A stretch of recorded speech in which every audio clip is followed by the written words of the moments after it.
With O&M Live here on 1494 2AY. Gus McLeod, Bob Jackson and Dan Vaccaro with you. The Panthers and the Rovers on 1494 2AY. And Bobby J, we've just seen the toss of the coin. Yeah, Lavington captain Billy Glanville's won the toss and decided to kick the Urana Road end here at the Lavington Sports Ground. And as we've said previously, perfect conditions, no excuses for the players today. The crowd's a little bit down, but hopefully the weather will drag a few out and drag them along for the day to enjoy hopefully a good game of footy where we've got a team of up-and-coming youngsters that have got plenty of talent against the hardened professionals and the outstanding, I suppose, benchmark of the competition in the Wangaratta Rovers, the two-time defending premiers going for 3 in a row. Dan Vaccaro, who's on the 40 Winks stat sheet this afternoon. Thanks, Gussie, doing it for 40 Winks on the stat sheet today. Billy Glanville for Lavington, we're going to be taking his numbers. He is the best contested possession winner in the league, Bob, averaging 18 a game. Jack Glanville has been in good form as well. Nick Newton, the big rooster, really keen to see how he goes today against one of the best fullbacks in the comp. Harrison Wilson as well off the half-back line. We called his game last week, and the new Lizard. So we'll be taking his numbers. And for Rovers, Mitch Hardy, who's just been in unbelievable form, as we all expected since coming over from the VFL. Sam Murray, Lockie O'Brien, Charlie Thompson, and the big ruckman, Ed Damon. We're taking his numbers, Gus. Who gets it done, gentlemen, and why? You can't go past the defending champions, two-time defending champions in the Rovers. I just spoke to a couple of them there while I was down roaming around and had a chat to a couple of them. They all excited about playing here, and you know, they've had some fantastic memories here as a footy club. I can't go past the Wangaratta Rovers today by probably, I'm going to say, 5 or 6 goals. Yeah, I'm going to go with Rovers, but I think it's going to be an almighty challenge from Lavington. I reckon Rovers by 10 points. And I'm going to back the Rooster in to kick 4+ on the Rooster Cooper. For 4+. Gee whiz. I'd love to see it, Gus. Which maybe wishful thinking, but I'd love to see it. Yeah, 4+, maybe 4+ on Coops. And the siren sounds, the opening terms underway here on O&M Live. It's the Panthers and the Rovers. We're going to whistle straight away in the middle of the ground, and it's a push. It's going to go the way of Jaden Hucker in the middle of the ground for Lavington. So he's going to get them inside forward 50 now, high up and under. Allison sits in the hole, leaves it behind. McQuaid put a push in the back, and Wilson's won himself a free kick here. He played for it, and he won it. Free kick to Caden McNamara, I should say, in a good spot.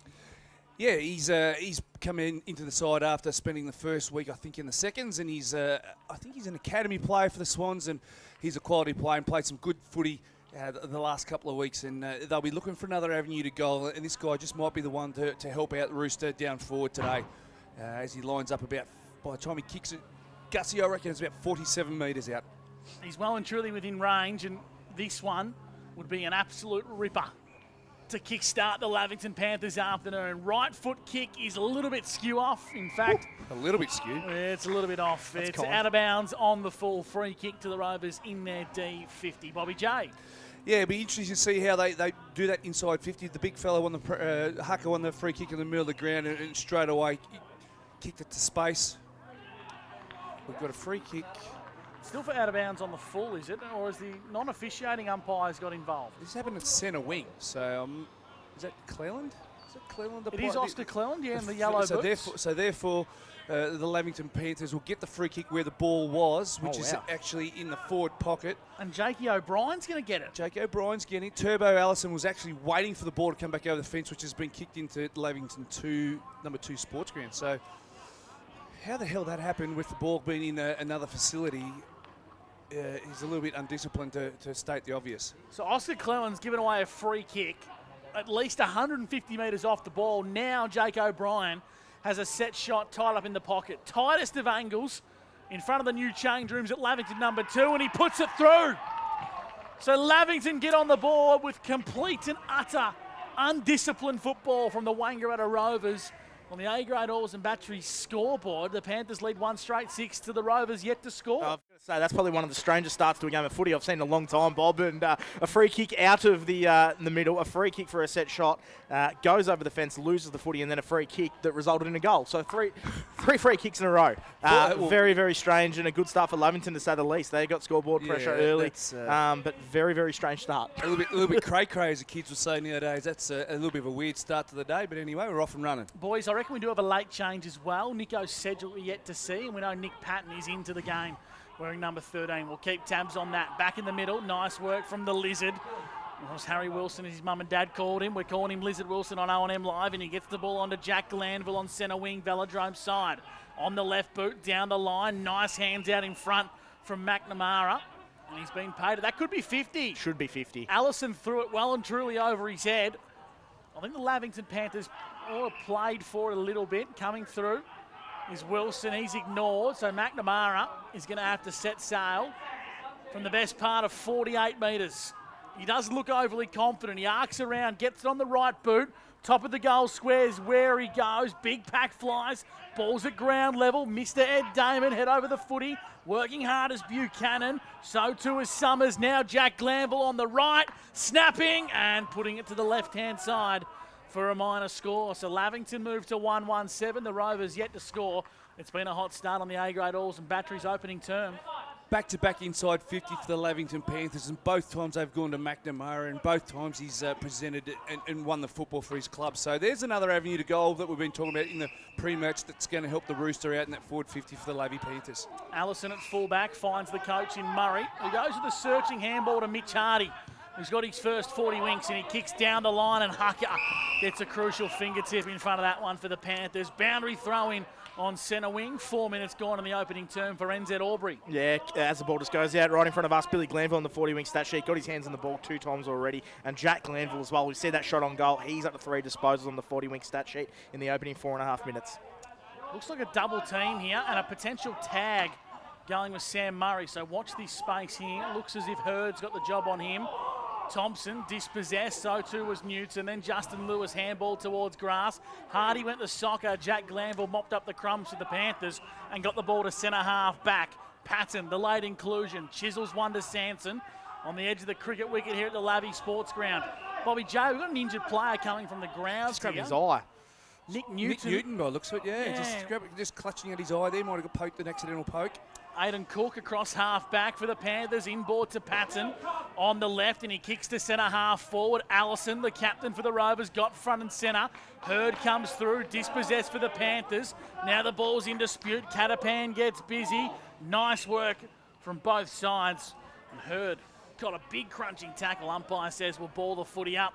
It's good to see Nick Patton getting involved early, particularly as a distributor across half-back. That's just something that another string to the bow for the Panthers. Murray got the ball onto McCarthy. His kick was smothered off the boot. Nice pick up at the back of the contest was Douglas. Got the ball onto Corrigan. Now the ball goes out of bounds for a boundary throw-in. So a few rotations starting to come thick and fast here. Bobby J for the Newmarket. Yeah, just a match-up. Yeah, the Rooster has got Nathan Cooper as a company for the day, so he's going to have his hands full, and he's definitely going to know he's played a game of footy by the end of the day. Ed Damon and Hucker, a good duel in the ruck. It spills out wide. Nice hands coming through the contest from Schulte. And they get the Rovers up to centre half full. But Aidan Cook stands and mops up the crumbs. Now Patton's on the edge of the square for Lavington. Chisels one inboard. Ed Damon, not his best, went the toe poke. Good pick up, but Thompson applies a tackle on Corrigan and will ball the footy up. So it's a frantic start here, Bobby J. It certainly is, and a match-up at the other end. I think that's Alex Bennett that's gone to Will Christie. So both fullbacks and both full forwards, they've got their hands full today. A couple of match-ups, it's going to be mouth-watering for today. Oh, Cook come off his line, but he couldn't quite get clean possession of the football. Sam Murray gets busy, got it onto Catapan, but the pressure from Lavington's relentless. Aidan Cook, handballs over the top. Ed Damon says, boys, I'm going to slow things down. On to O'Brien, and he kicks out to the wing, looking to find Hardy with a good pick-up. Mitch Hardy attacks the corridor for the Rovers. Murray's under the pump, spills out the back. Nice little give and go, and Thompson gets the ball to half forward. Christie on the lead, got it on the half volley, tackled as he went to handball. Now the support arrives for Lavington. They spill out the back. Here's a go for Wilson. Stops and props and spins around. The Lizard on the right boot. He's creating opportunities for Lavington. Cooper at full back. Might have given away a free kick for a hold. He's got it himself.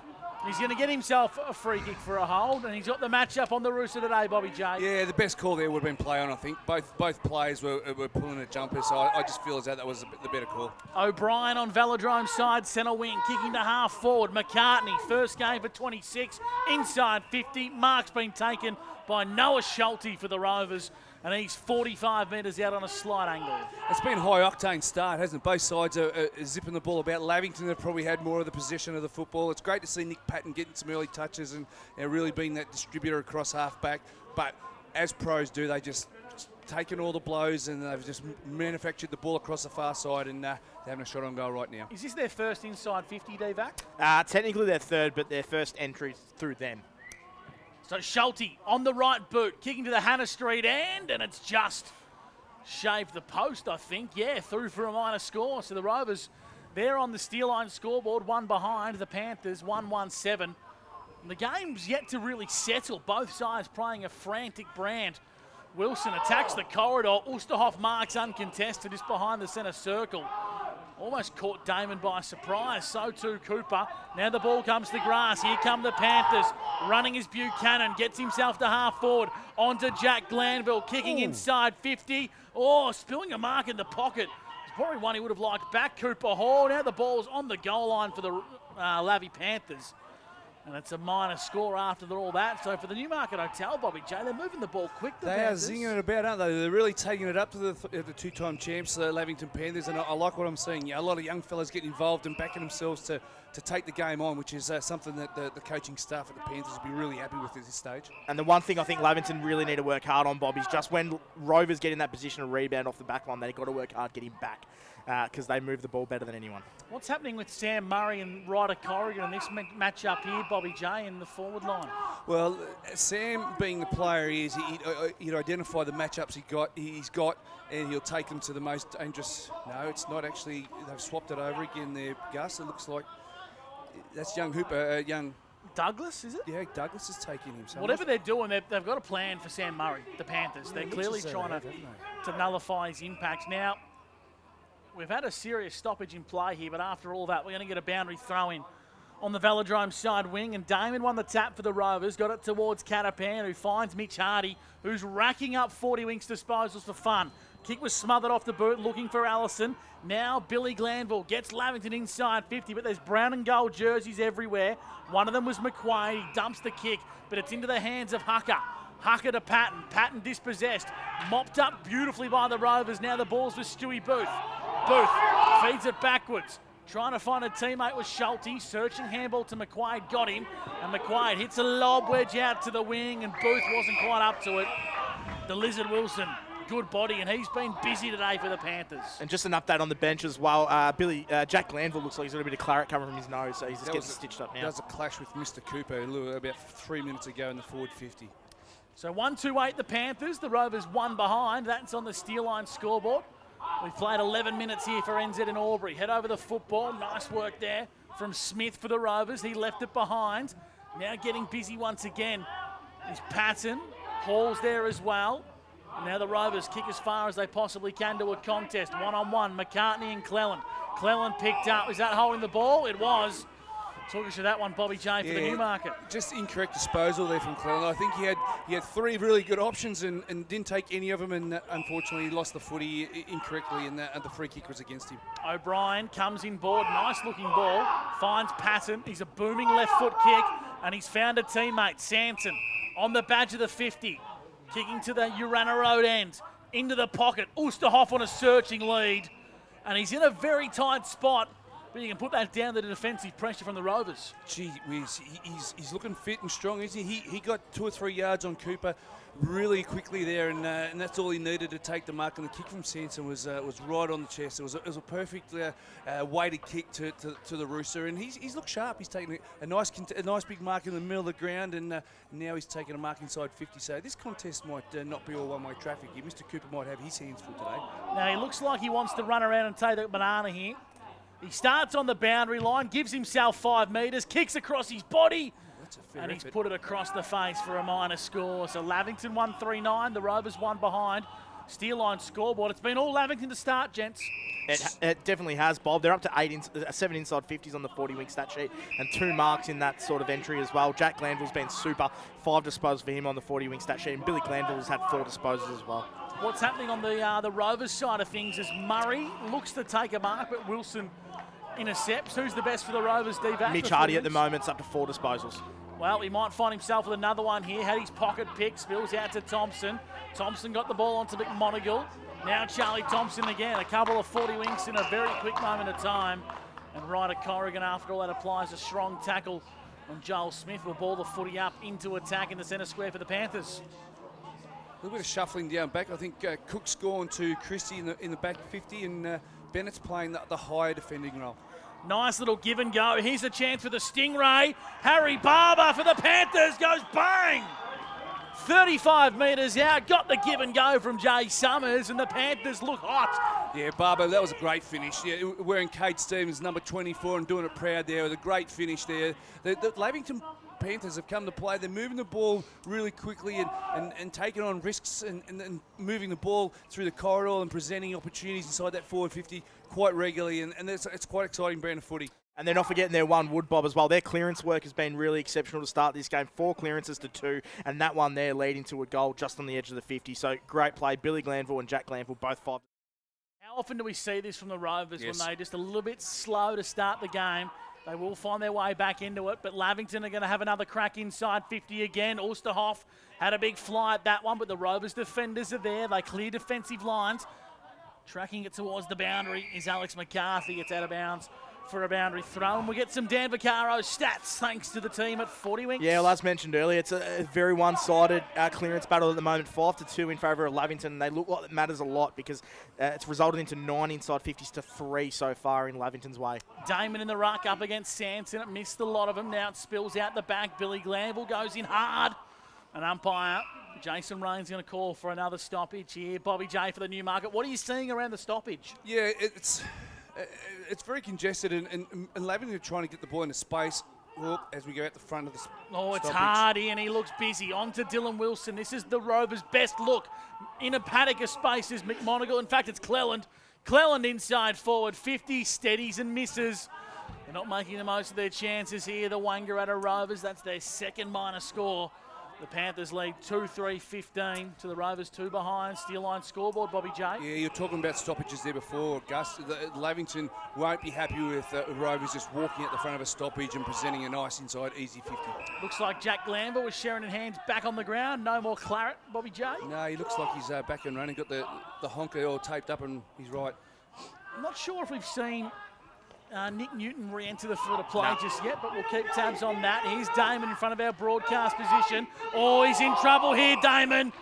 Cooper Hall got him in a tackle. He tried to dance around a couple, and Nick Newton's back out there, mate. He was in the last centre bounce, so he's back out there. Here's Hall inside 50. Ulsterhoff the target once again. It spills out the back. There's no crummers for the Panthers. It's all Rovers. Dancing around a bit of traffic as McMonagle kicks smothered off the boot. The Panthers have numbers. O'Brien just quite missed him. Now he's trying to get his own crumbing work. Here's Jake O'Brien. Centres it for the Panthers. Good mark. Has been taken by Caden McNamara. And he looks to be a live wire inside 50 for the Panthers. That's his third mark inside 50. He looks like he's another option inside 50 for the Panthers. That was a courageous mark. There was traffic coming towards him. He didn't know where the ball was, going to, so he just backed himself and took the mark. Roosters started well here, Mr. Cooper. He just pushed him out of that contest there and got him off balance. So pound for pound, Rooster might be right in this contest with Cooper. So McNamara, he's been busy. He's had a couple 40 Winks disposals, and now he's looking at a goal. To the Urana Road end, 20 metres out, slightest of angles. Here comes the right foot kick, and he steered it through. So the Panthers have 3, and they move to 3-3. The Rovers are just 2 behind here on the Steel Line scoreboard. We've played 16, almost 17 for NZ. Yeah, you can't fault Lavington's start to this contest. They have been fantastic. They've had the ball inside their 50 10 times for 4 marks. A really good turnover. Billy Glanville, Jack Glanville, even Harry Wilson's up to the 4 disposals himself. So they're getting their hands on the right people, Bob. It's starting to become a little bit of a mauling. 7-2 in favour of Lavington. Really good start by Lavy. Yeah, they see him on, don't they? They pace on the ball. Patton's getting the ball and being a distributor across half-back, along with Wilson on the outside. They're playing a really good brand of footy right now. Back in the middle of the ground, 21 plays 2 on OMFNL Live. The Panthers in front of the Rovers, and Christie's gone in the ruck to get things going for the brown and gold. Inside 50, Cleland was the target. Damon got the footy but had no prior. Umpire says we'll ball it up into attack for the Rovers. Yeah, they'll be looking to pounce here, Rovers. They might have been just kicked into gear there with Christie going into the ruck. Gave instant impact through the middle there. That centre clearance was all Will Christie. Up goes the ruck contest. Hucker won the tap down, but coming through for the Rovers. They got players everywhere. It's a nice tackle from Wilson, and Mitch Hardy looks to be getting busy for the brown and gold. Up goes the Sharon. Umpire throws it aloft. No ruckman got a good piece of it. Now the ball's in dispute. Patton lurks around the contest. So too does Damon for the Rovers. Players on hands and knees, and another ball up. We'll ball it up 15 metres out from goal. How many inside 50s now on the 40-wing stat sheet for both these sides? Yeah, so Lavington 10, Rovers 5, Gus. They need to start capitalising. Wilson soccers it out of mid-air and just kicks it across goal. But O'Brien's there, so too is Lewis. Lewis and O'Brien comes up trumps. Kicking the ball up to half forward. The mark's been taken.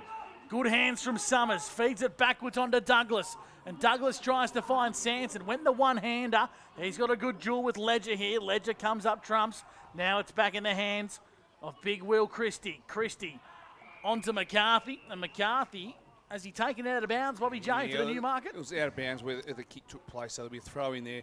Just forward of centre wing for the Rovers on the far side, on the Velodrome side. Lavy will be a little bit disappointed there. They had a fast break opportunity and the kick just went awry from Douglas to Sanson, so they'll be upset. They'll be a little bit disappointed with that. Looks like Hardy's playing on ball too. He spent a lot of time around the stoppage, Bobby J. Yeah, he's brought his own footy at the moment, hasn't he? He's really looked like he's productive. Him and Charlie Thompson working hand in hand at stoppages, as well as you throw in Sam Catapan there. You've got 3 contested beats there right around the stoppages. Hucker won the hit for the Panthers. Now O'Brien spits through the stoppage, throws it on the boot, but he was running too fast. No momentum behind him. And he's kicked it out of bounds on the full. Free kick to Sam Murray across left half back. Started super. Jakey O'Brien, he's up to the 5 disposals on the 40-wing stat sheet. Murray wants to send the ball to full back, and he finds Brodie Paul, wants to continue switching, and they come to the scoreboard side. Charles Ledger in the back pocket is well held by Sanson. Now he's looking to find Cooper over his head. Aidan Cook's going to mop up the crumbs. In fact, it's Robertson. Robertson kicks inside 50 for the Panthers through the hands of Ledger. Here's McNamara. The Panthers have got 4. Caden McNamara kicks a Sunjan goal today, and the Rovers simply have no answers to start this first term. That's 2 in 2 minutes for Caden McNamara. He's been a live wire in this first quarter. As Divac said, been inside 50 12 times. He's been involved at least 5 times. McNamara, he's really provided a live wire in that forward 50 with 3 shots on goal himself. Not stuffing around here, Lavington, are they? They have got off to an absolute flyer of a start. 12 inside 50s, as Bob said, to Rovers 5. And then McNamara, he's the most dangerous player on the ground at the moment. There's no arguments there. Every time it goes in the 50, he looks like he's going to get amongst it. And the usual suspects as well. Billy Glanville and Jack Glanville, 7 disposals each on the 40-wing stat sheet, Gus. Back in the middle of the ground, Hucker wins another tap in Glanville, feeds it onto Newton. He spat off the back of the stoppage at half back, and he kicks the Panthers inside 50 again. Oosterhoff got a good piece, good duel with Cooper. I reckon we're in for a treat today there, boys. Oh, yeah. And Cooper kicks out of bounds, boundary throw in on centre wing. Rooster did everything right there, but Mr. Cooper just got that last little touch on the footy, and that would have been a mark to Rooster, but that's a mouth-watering contest here down there in that forward 50 for Lavy. I'm looking forward to this one playing out. I reckon it's going to be blow for blow, pound for pound, all day here on O&M Live. The Steel Line scoreboard has the Panthers in front by 25, and they're going inside 50 once again. At the contest was McNamara, the danger man, and Sanson spills out the back for a boundary throw-in. And it's an absolute mauling in the clearance count, Bob. 10 clearances to 3 at the moment, and Billy Glanville, he's the main reason why that's all happening. They are just absolutely dominating him in the middle. Yeah, Jaden Huck has been fantastic. He's really taken it up to Damon and Christie in the ruck. He's a fantastic asset that the Lavington Footy Club's picked up. Inside forward 50, Patton gets the ball for the Panthers into the pocket. Oosterhoff, he slid in. He out-bodied Cooper, but I think the ball has been touched. Yep, umpire said boundary throw-in. Deep into attack for the Panthers. The Rovers can't afford to let one slip here. We've played 22 minutes in the opening term for NZ. Super dangerous round stoppage. An easy exit there for the Lavington Panthers. They want to shut that down, Rovers, real soon. Christie won the tap, but the Rovers don't have any midfielders on the same page. Ball's going to head towards the chalk once again for another boundary throw-in. 22.5 gone for NZ opening term. Billy Glanville's worked his way up, Bob, to the 9 disposals on the 40-wing stat sheet. He's been super, especially in the clinches of that midfield. They just seem to be reading the ball better at the stoppages at the moment, don't they? They just seem to be in the right spot at the right time. They're first ones to the footy at every stoppage. Oosterhoff in the ruck now, tried to pinch it. Christie said, I'll have a go of it. Free kick and a whistle. It's going to go the way of Will Christie. Bobby J for the it was just a sloppy slap over the chops there. So that's a free kick to Will in the ruck. So Christie who's doing all the rucking here after the halfway point of the opening term. Murray wants the give and go, but he's been very well held by the Lavington forward. So Christie kicks as far as he can to the Velodrome side, and Jaden Hucker intercepts, wants to centre the ball nicely for the Lavington Panthers, but they're up to the challenge, the Rovers. Now it sits for Philo. Philo sits it up in the air, high up and under. But the Panthers are everywhere. They're doing everything right, and the Rovers are doing everything wrong, Bobby J. Yeah, that was a fantastic setup behind the ball by the Lavington Panthers. They had 4 plays to 1 in that back 50 for when the turnover arrived, so they're very well structured behind the footy. Glanville puts his brother under a lot of duress, but he wins himself a free kick. Umpire says play on. Nice work from Wilson. Corrigan, dangerous handball. And he put the big ruckman, Jaden Hucker, under the pump. I love that by my man, the Lizard. He just decided to take the game on. There's a free kick. He took the advantage, got the ball in that centre corridor, and that could have quite easily been an inside 50 for Lavington as well. I love the way they take on the game, these young fellas. Damon from the ruck gets it inside 50. Spills out the back of the contest now towards Patton. Now Newton for the Panthers on the non-preferred. Jack Glanville marks. Are we taking Jack's numbers, boys? Yeah, he's about to have his 8th touch disposal, Gus. On the 40-wing stat sheet, he's going to win himself a downfield free kick, but the mark has been taken by Summers nonetheless. He looks for Oosterhoff, read it beautifully. Crummings O'Brien needs to get on the boot. Oosterhoff can. Way and truly off the mark there from Oosterhoff. It spills alive. Maybe that is Sedgwick, boys. I reckon he is playing. No, in fact, it's the Stingray and Barber. Sedgie's numbers out on the ground. We'll keep tabs on that one. Buchanan head over the footy, spills out, boundary throw in. Very similar in stature. I think Sedgie's wearing 29 this year, but you're right there. Easy mistake to make there, Gus. Very similar in the way they move and the way their mannerisms on the ground, but that's the young Stingray. He kicked a brilliant goal to kickstart the opening term. Boundary throw in, comes back into play. Head over the football is Corrigan, receives the Sherrin now, finds a teammate, in comes the Panthers, shot on goal and it's missed. Across the face for a minor score, and that was off the boot of Douglas, who's not known for his goal kicking the boy from Osborne, Bobby J. No, certainly is. We've actually both made a mistake. That's young Jay Summers in 36, Gussie. Correct.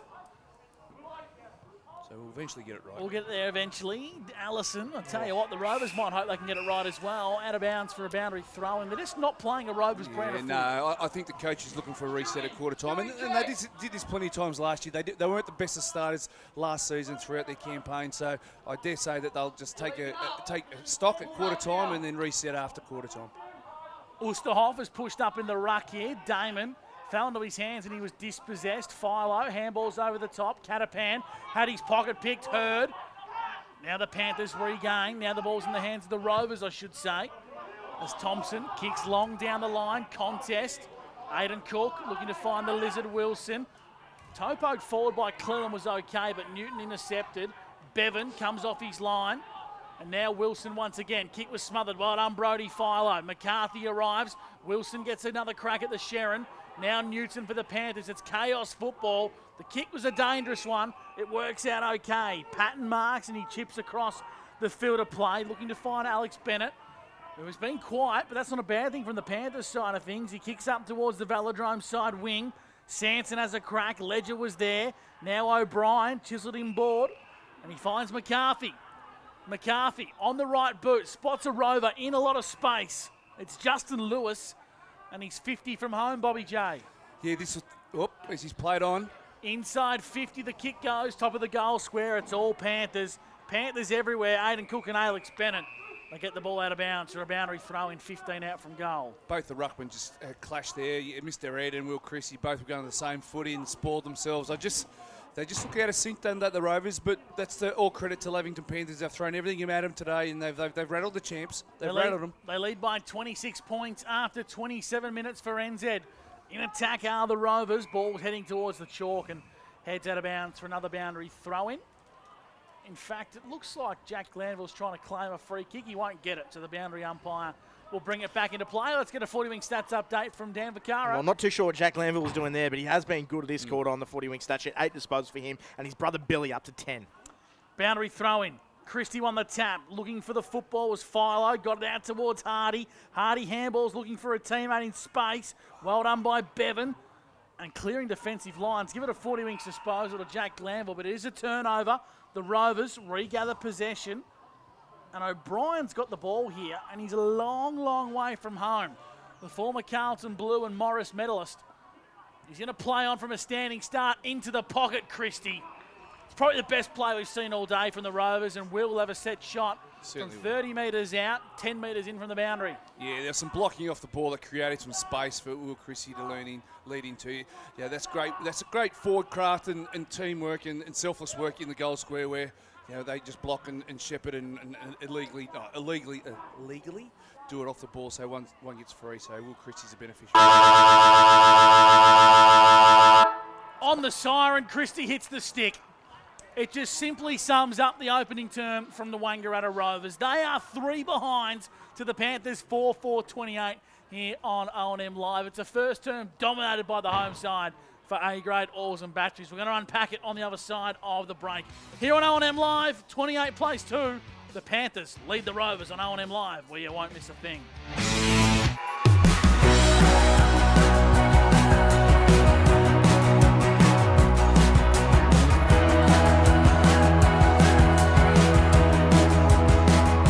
SS&A, this is your place.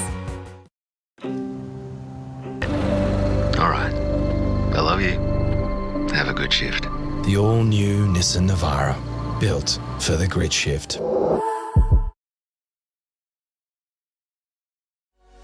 What's your future look like? Where do you want to be?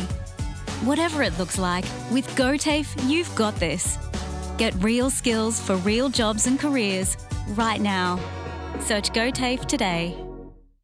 The Ovens and Murray Football League is proudly sponsored by Opal.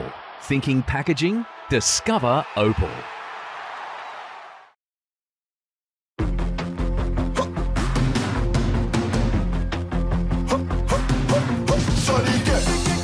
Shorty get inspired. How about that? This time, shorty get.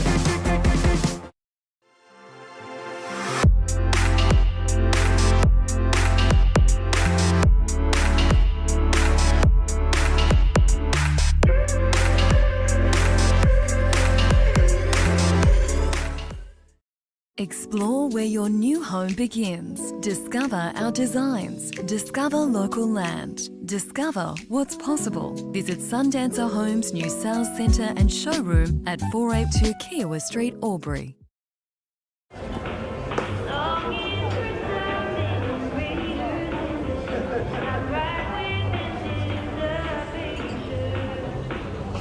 I reckon I'll go mid. Carlton Dry 3.5. Embrace the mid.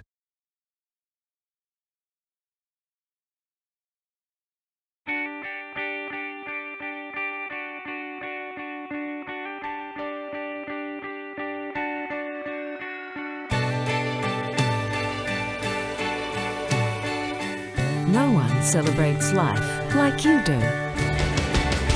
At Tobin Brothers Funerals, we're here to help you celebrate the life of your loved one, your own special way. Tobin Brothers Funerals, celebrating lives.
Adroit Insurance and Risk, your local insurance advisor, able to tailor insurance programs to support your business. And we're proud to support our local community.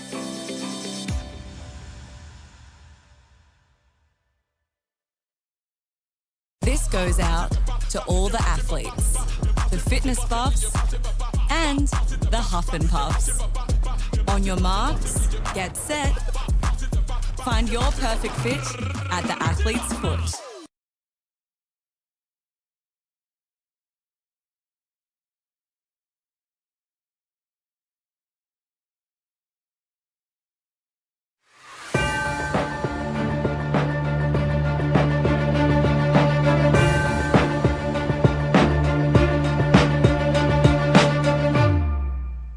Then live on 2AY.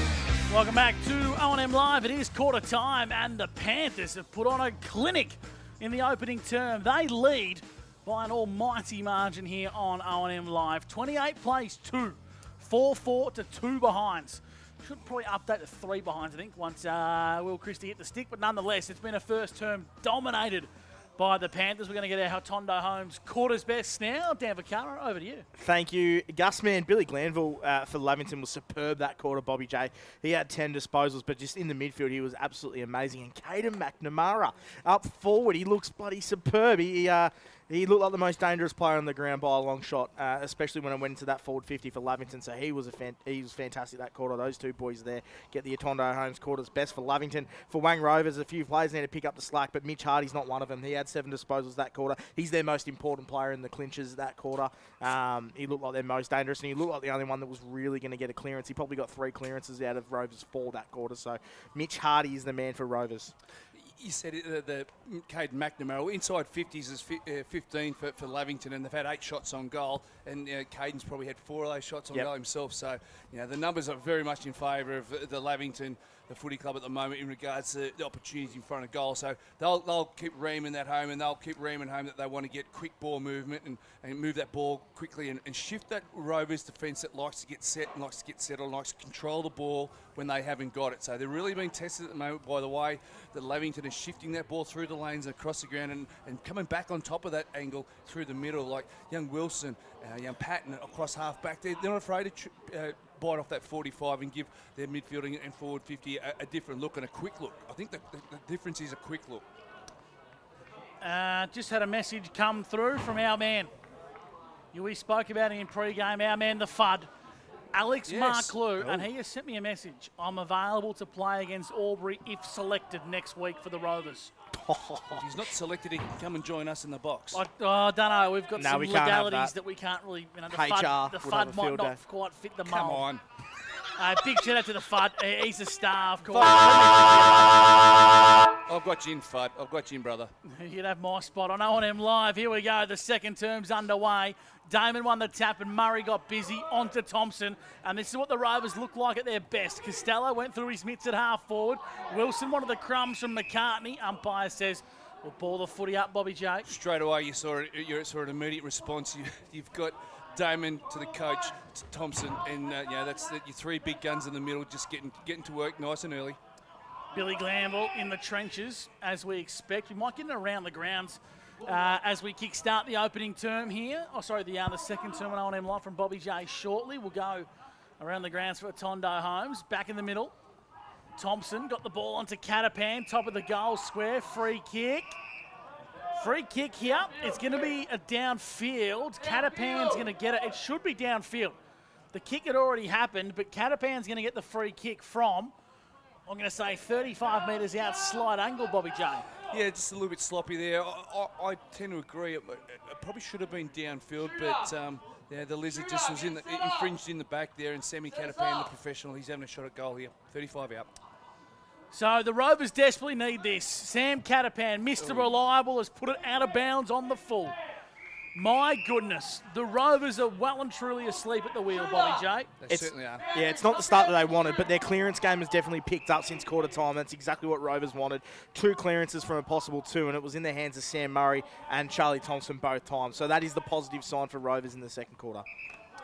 We'll go around the grounds with Bob Jackson, thanks to Hotondo Homes. What's the most alarming around the grounds, Bobby J, or the most intriguing? Low-scoring game at John Flower Oval with the Albury Tigers 2 goals, 12-7 in front there. Wangaratta 5 points in front of Middleford Saints, 20-15. North Albury have got the jump on Raiders there, 39-1 there, and Yarrawonga 14-6 in front of Cora Rutherglen. Panda will be jumping for joy down at the Normans Oval. Here's Costello for the Panthers. Got the ball onto the Lizard Wilson. O'Brien in traffic. Found Murray from a standing start. Murray kicks to Cooper, who's gone forward. What he's done there is the coaching staff have made a change, they've tinkered, and they can afford to do that with Charlie Ledger and Jason McQuaid in the back 50. So they've just done a bit of tinkering there and made some moves and put Mr. Cooper up forward and said, right, let's get us back into the game, big fella. And straight away, he's made an impact inside 2 minutes here at the Lavington Sports Ground. Maybe Coops just likes playing at that end of the ground. Maybe. So Cooper, he's 5 metres in from the boundary line, 30 metres out. You ran a road end. The Rovers need a goal, and Cooper hits the post. He's hit the stick. So the Rovers move to 3 behinds. I've got a feeling the scoreboard's wrong, gents. I've got them down for 4 behinds. 4 points as well. So they're on 4 behinds. Unless that last one was classed as play on after the siren by Will Christie when he hit the post after. We'll try and get that rectified. Yes. We'll try and get that one clarified. That's why you pay me the big bucks. What's it say on live? Oh, we're all rolling with 4, everyone except the scoreboard statistician. So we'll watch this space and we'll get that one properly adjudicated. Ball's on the Velodrome side here for the Rovers. Hardy, handball's over the top. O'Brien. Now McCarthy. McCarthy finds Lewis. This is the Rovers at their best. Little give and go from Charlie Thompson onto Lockie McCartney. Sets sail to the top of the goal square. The Panthers are everywhere. And Bennett marks strongly for the Lavington Panthers. I just feel like the Rovers' entries haven't been great today, Bobby J. Yeah, they haven't been productive, have they? That was a no-man's land kick. Yeah, that we had a guy leading up to the footy and a guy wanting it over the back, and the kick went smack bang in the middle. Murray comes off his line to intercept the possession on the wing on the Velodrome side for the Rovers. Muzz shakes and bakes, finds a handballing option. Hardy is racking up the 40 wings. How many now? He just had his 9th, Gus. On to O'Brien, the Morris medalist. Edge of the centre square. Kick was smothered off the boot. McNamara intercepts for the Panthers. Kicks in the Oosterhoff direction. Hands out in front. Oh, Jace McQuaid. Well done. Got a second bite of the cherry and forces a stoppage. If Cooper says he can do it, Jace McQuaid says I'll have a crack too, Bobby J. Yeah, Jason McQuaid, he's a quality defender, and his combination with Ledger down back allows the freedom to play Mr. Cooper at the other end of the ground. So that's a great little tool to have in your kit bag. Here's Billy Glanville getting close towards the boundary line. So Catapan just bombs it long for the Rovers. Damon got a nice bounce, found Thompson with the overlapping handball, and Thompson chips it down the line. Mark has been taken. It's Lockie McCartney on centre wing, and he wants to penetrate the ball back into the corridor. Murray's the target on the edge of the cricket wicket. A Dusty Martin, don't argue. Feeds it now onto Philo, and Philo chips the ball onto centre wing. Schulte marks for the Rovers on the right boot. Christie's the target. Not a bad kick to him. Now the ball's on ground level. Catapan looking busy. Haka bites off more than he can chew. Should have got a free kick there. The Rovers. Now Wilson. Handballs forward. Smothered. Patton's there. Now McNamara and Wilson. Wilson kicks the grass. Billy Glanville's there for the Panthers on centre wing. Handball's trying to find Patton. He got it on the half volley. Over the top. McNamara. We got a whistle, Bobby J. What for? I think it was a delayed free kick on young Nick Patton after he got rid of the football. McNamara, Velodrome side, centre wing, kicks up to half forward. Needs to sit for Hurd. Hurd's running inside, 50 for the Panthers. Centres the ball. Just not the greatest of kicks, but Oosterhoff's made a go of it. Snapping is Summers, and Summers kicks the goal. Something from nothing. And Lavington have managed to kick 5 goals before the Rovers even kicked a major. We got that fella's names right, didn't we? Young Summers, we balls it up in that first quarter. We eventually got it right, and the young fella kicked a sensational goal. Rooster got the contest that he wanted and got the ball to ground. And young Summers was front and centre like a young little forward that he should be and kicked the goal. Fantastic. Lavington have come to play, boys. Yeah, the ball movement there, Bobby, was just absolutely unbelievable up the side of the ground.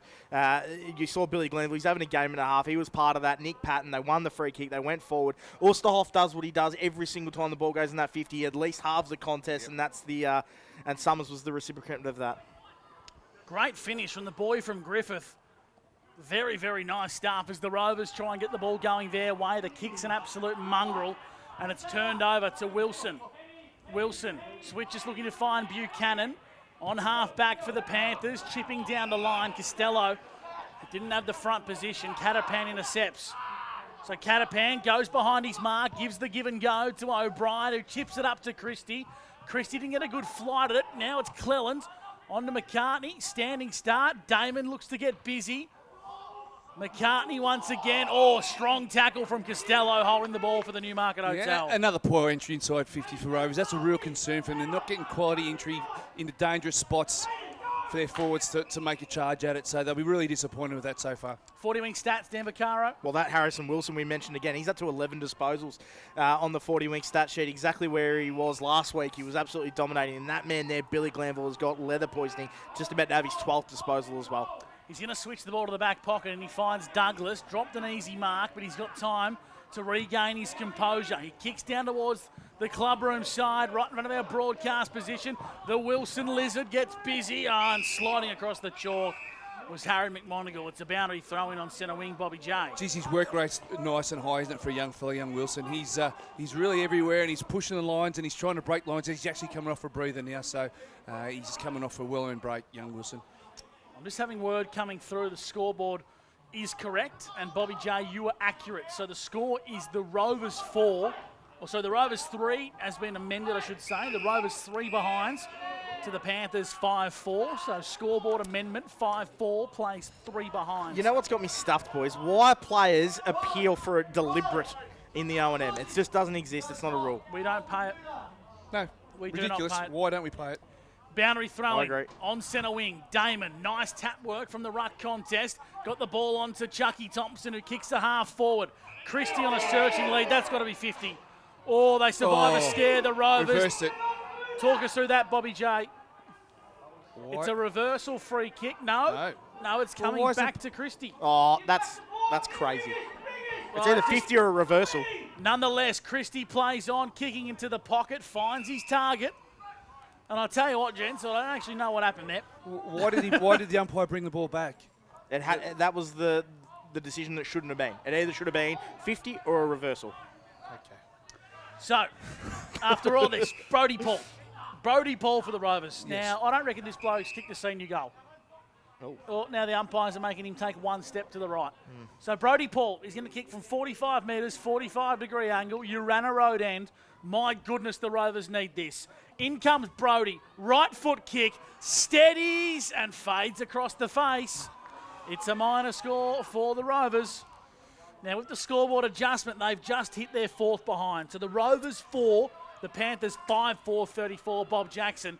This second term for Avis Albury, once again, has been all Panthers. Well, Rovers started with a bit of wind in their sails, but the young Lavington defence stood up to the test, and they've responded with their own goal. And the turnover there with a kick out from Nick Newton there. A bad kick from Newton, but well read by the Rovers. They're getting the ball inside 50. Top of the goal squares where they go. Cooper from behind, flew. Now the ball's at ground level. Spills out the back, tracking it is McCartney. Nice work from Lockie. Turned over though, O'Brien's there. Bennett and O'Brien link up. Hall in the headband, breaks away from the don't argue. Gets the ball onto Jack Glanville, but he turned it over to Murray. Murray the coach. Worm burner inside 50. McCartney's there, standing start, kicking inside 50, but coming off the line is Corrigan. He breaks away for the Panthers, kicking to a 2-on-1. McNamara and Ledger. Now getting involved is Robertson. Allison's there for the Rovers, but it's all Panthers. Robertson keeps it going forward. Well done by the Rovers. Coming off his line was Lewis. Gee, that was a nice bit of play from Juzzy. Sensational. All the flow of the footy was going Lavington's way, and he had to make a stand for his club, and he did. He's been fantastic, not only today, but this season. Out of bounds, right in our broadcast position for a boundary throwing. That's holding the ball. Free kick. Holding the ball against Sam Murray. He just held on to it. I thought he held on to him a bit too long, but Sam Murray just dropped the ball out of bounds, and the umpire had it holding the footy to Lavy. Give us a 40-wing stats update, please. Yeah, well, Rovers are getting the ascendancy inside forward 58-2 so far, but just not making the most of it.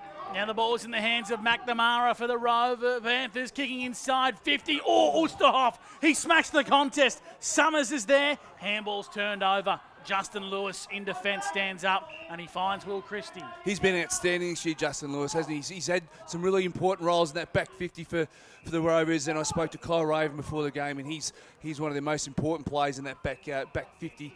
considering these players of McQuaid and Ledger in that back 50, that's a high praise for a player that's playing some really good footy in that back pocket. Allison at fullback for the Rovers, kicks as far as he can, but Billy Glanville, he dropped a dolly there. He was wanting that one back. Now it's a stoppage. Billy Glanville would have had a shot on goal from 40, gents. I'll tell you what, they're a little bit scared, Rovers. Like, they had Charlie Thompson there on a 45 before to go through the middle of the ground. They just didn't want to take it. They bid time, and they've got a stoppage in Lavi's forward 50 now. 5-4, 34 to 4 behind. CMV truck and bus scoreboard as McNamara and Wilson link up there. Inside 50 goes Harry Wilson. Oh, they're out over here. They're out. Hardy intercepted the mark, and now they switch the ball to the far side. O'Brien, who holds his width, slices the corridor open, and he finds Schulte inside 50. Cooper marks 40 from home. And Big Coops should go back and have a shot here, Bobby J. Yeah, Lavington just didn't get their set up behind the ball quite right, and there was overlaps everywhere. There was Rovers players all along the far side setting up that overlap, but they cut the angle back and got the ball back through the middle corridor beautifully. And Mr. Cooper found himself by himself inside 50, about 40 metres out. And this is a much unneeded goal, an understatement, I think, Gusty Boy. That's a massive understatement. They need the goal right now. To bring the margin back to 4 goals, 24 points. Nathan Cooper, VFL Team of the Year, fullback. Now he's a swing man at the Rovers. He's gone into attack, kicking to the Urana Road end, and the Rovers are on the board. It took 13 minutes in the second term to register a major, but scarily for Lavington, the margin is only 4 goals on O&M Live. Yeah, that was a much-needed goal for Rovers, no doubt, but they have fixed a lot of their game, Rovers, this quarter. Their clearance work has been a lot better. They only had 4 clearances in the first quarter. They've already got 6-2 in favour of Rovers now, and Sam Murray, he's up to 5 disposals. Charlie Thompson's up to the 5 disposals as well, so they are. They were just searching for that goal to get them back into it, and I've just got a feeling, Bob, that they're just going to turn it on now for the rest of the quarter. Yeah, well, that was more of a Lavington breakdown in their structures behind the footy that allowed Rovers so much space. So I think these young bucks of the Lavington Panthers have got to stick to their games, stick to what they've been doing because it's working, and don't make any mistakes. That was a defensive mistake there that cost them so much space. Back in the middle of the ground, Murray, Allison. Now Murray breaking away for the Rovers. Gets the ball onto Hardy. Another 40 winks disposal. He goes underground. Gee, nice vision from Allison. He found Lewis, who went with a wide chiseler out to Thompson. And Thompson just gets the tennis racket out and hits it straight up in the air on centre wing. The Panthers regain some composure. The handball wasn't great from Hall. O'Brien's up to the challenge. But Thompson's there for the brown and gold. And he kicks the ball down the line. Well done by Billy Glanville. Flew in front of Stu Booth. Allison on centre wing. This is the Rovers looking a bit slicker. Mitch Hardy, a dangerous kick. Inside 50. Ed Damon, yes! Big Ed Damon out in front. The Rovers are starting to click into gear now. Too big, too strong there, wasn't he? The obvious one for me was Mr. Cooper leading straight at the ball carrier, but they saw a better option out the back, which was Ed. And he took a really good contested mark. You know, he was a strong one in that contest, and the right outcome came about it with a nice strong mark. So here is big Ed Damon. 20 metres out, Urana Road end. Ed Damon steers it through, and here come the Rovers. Margin back to 18 points on O&M Live in the second term for Ravers. Yeah, really good finish there from Ed Damon. He probably needed that just for his own personal game as well. I thought he was reasonably well held with Hucker doing an unbelievable job for Lavington. So that was a good finish by Ed Damon. Much needed goal for Rovers, but they are starting to play better. 10 inside 50s to only Lavington's 4 this quarter. So they are dominating the territory battle, Bob, and starting to get back a little scoreboard now for Rovers. As much as the quantity of inside 50s, they get the qualities better as well. They're getting in some dangerous spots. You know, inside that forward 35, I suppose you could call it. They're really getting that area, hitting that area more with their inside 50s. So it looks like Sanson in the ruck here, up against Christie, and the Rovers win the clearance. Coming off the line in the centre square was Catapan. Murray dispossessed for the Rovers. Ball's in dispute at ground level. Murray goes underground to link up with Allison, and Allison kicks out on the Velodrome side. He's found the target. It's Stewie Booth between half forward and centre wing. The two leaders have really got to work, haven't they? Murray and Turbo Allison. They've really got their hands on the footy. Inside 50 go the Rovers. Sanson sat in the hole. Jack Glanville's there. Links up with Bennett. and the Panthers clear defensive line to the mongrel punt. The umpire got in the road of Robertson there, and the Rovers regain the footy in the middle of the ground via Sam Murray. He chips the ball to Christie, who runs to 50. He doesn't know what to do, Will Christie. Handballs to a teammate, shaking and baking. They break away onto Justin Lewis. Philo was there as well. O'Brien clears. Bad bounce for Brodie Paul. Spills at the back. Here's a chance for Cooper Hall. Kicking inside forward 50. There's a runner. There's a carrier. Handball over the top. Oosterhoff needs a good bounce. Got it from the Stingray. Oosterhoff, can he finish it? He can't. Minor score to the Panthers. He just got a bad bounce on the Sharon, did the big rooster. Yeah, I reckon they'd want to have that over again. They're just a little bit sloppy when it really counted, and Lavington probably might rue that with a unconventional shot at goal where they probably could have had a straightforward shot there. 40 wings disposals, Dan Vaccaro. Yeah, well, Lockie O'Brien, he's been a little bit quiet for East Ends, but he's had 5 disposals this quarter, 8 for the game as he just gets the 1-2. Here's O'Brien on centre wing for the Rovers. Down the line, Cooper. Aidan Cook got the front spot, made a contest at ground level. Wilson, head over the footy for the Rovers. Umpires found a free kick, Bobby J. Yeah, just a little struggle. Mr. Cooper got a little bit cranky there, but Sam Catapan, as usual, first at the footy. Just looked after. The old rule, get your head over the footy, get looked after. So there it was just then. O'Brien chips down the line, finds Schulte. Schulte doesn't have a heap of options to kick to. Burns the first lead from Thompson. So now he's going to kick a mongrel torpedo punt inside forward 50. Works out okay because it's towards the goal square. Dangerous handball, snapping on goal. The Rovers, they make you pay. They make you pay, and kicking a goal was Harry McMonagle. It's a Sunjan goal today, and that's why you've got to be careful in D50. The Rovers kick 3 on the bounce. That's 3 and 5 minutes for the Rovers, and that was a classy finish by McMonagle, wasn't it? He's not one of their big-name superstars, but gee whiz, he was in the right spot there, and a classy left-foot finish across his body. Now, the Rovers are coming. They've got themselves... They're working themselves back into the game as the pros do, and it's through the act of, I've mentioned before, Sam Murray's got to work, and also Turbo Allison's got himself hands on the footy and controlling that ball, as they do as experienced leaders. You mentioned Sam Murray in the first quarter, only the 5 disposals. He had 9 this quarter, Bob, so he has turned it around. Christie in the ruck, won the contest, got it on to Murray, and Murray tries to find Mitch Hardy. He wasn't on the same page. Mopped up nicely by Catapan. On to Murray. Murray finds the left boot. In towards Cooper. Out on the chest. Too big, too strong. Simply too good. And he's going to have a set shot from 40. Slight angle. Yeah, Muzz is just getting to work, isn't he? He's putting the club on his back and saying, right out, I've got a lead here and get our club back in the game first and foremost and get us back moving forward. And his fingerprints are all over this comeback. So Nathan Cooper, one of the best swing men in the competition, is going to have a set shot here from 40 metres out. Fairly tight angle to the Urana Road ends to make this the 4th consecutive Rovers goal. In comes Cooper. It's across the face. Hardy flew, brought it front and centre. Damon's there. It didn't make the distance. Under the pump was Newton. Just got boot to ball. In dispute, Summers and McNamara lurk. Umpire says give it here, ball it up. What was that? They lurked. Oh, lurked. Sorry, mate, I didn't understand what you said. Yeah? Come on, boys. I thought we had an episode. Umpire says we'll ball the footy up once again. Dangerous spot. Lavington need to switch on here. Certainly is dangerous spot. They're ready to pounce, aren't they, the Rovers? Working. Ed Damon fed the ball onto Thompson. Thompson tackled by Douglas. Umpires paid a holding the ball there on Charlie Thompson. That was tight. Yeah, that was a strange one. Maybe insufficient effort to get rid of the footy might have been the reason there. Drew Bevan, the Tumut tip rat, the Panther boys call him. One of the better nicknames in the Ovens and Murray. Here's Bennett across half-back for the Panthers.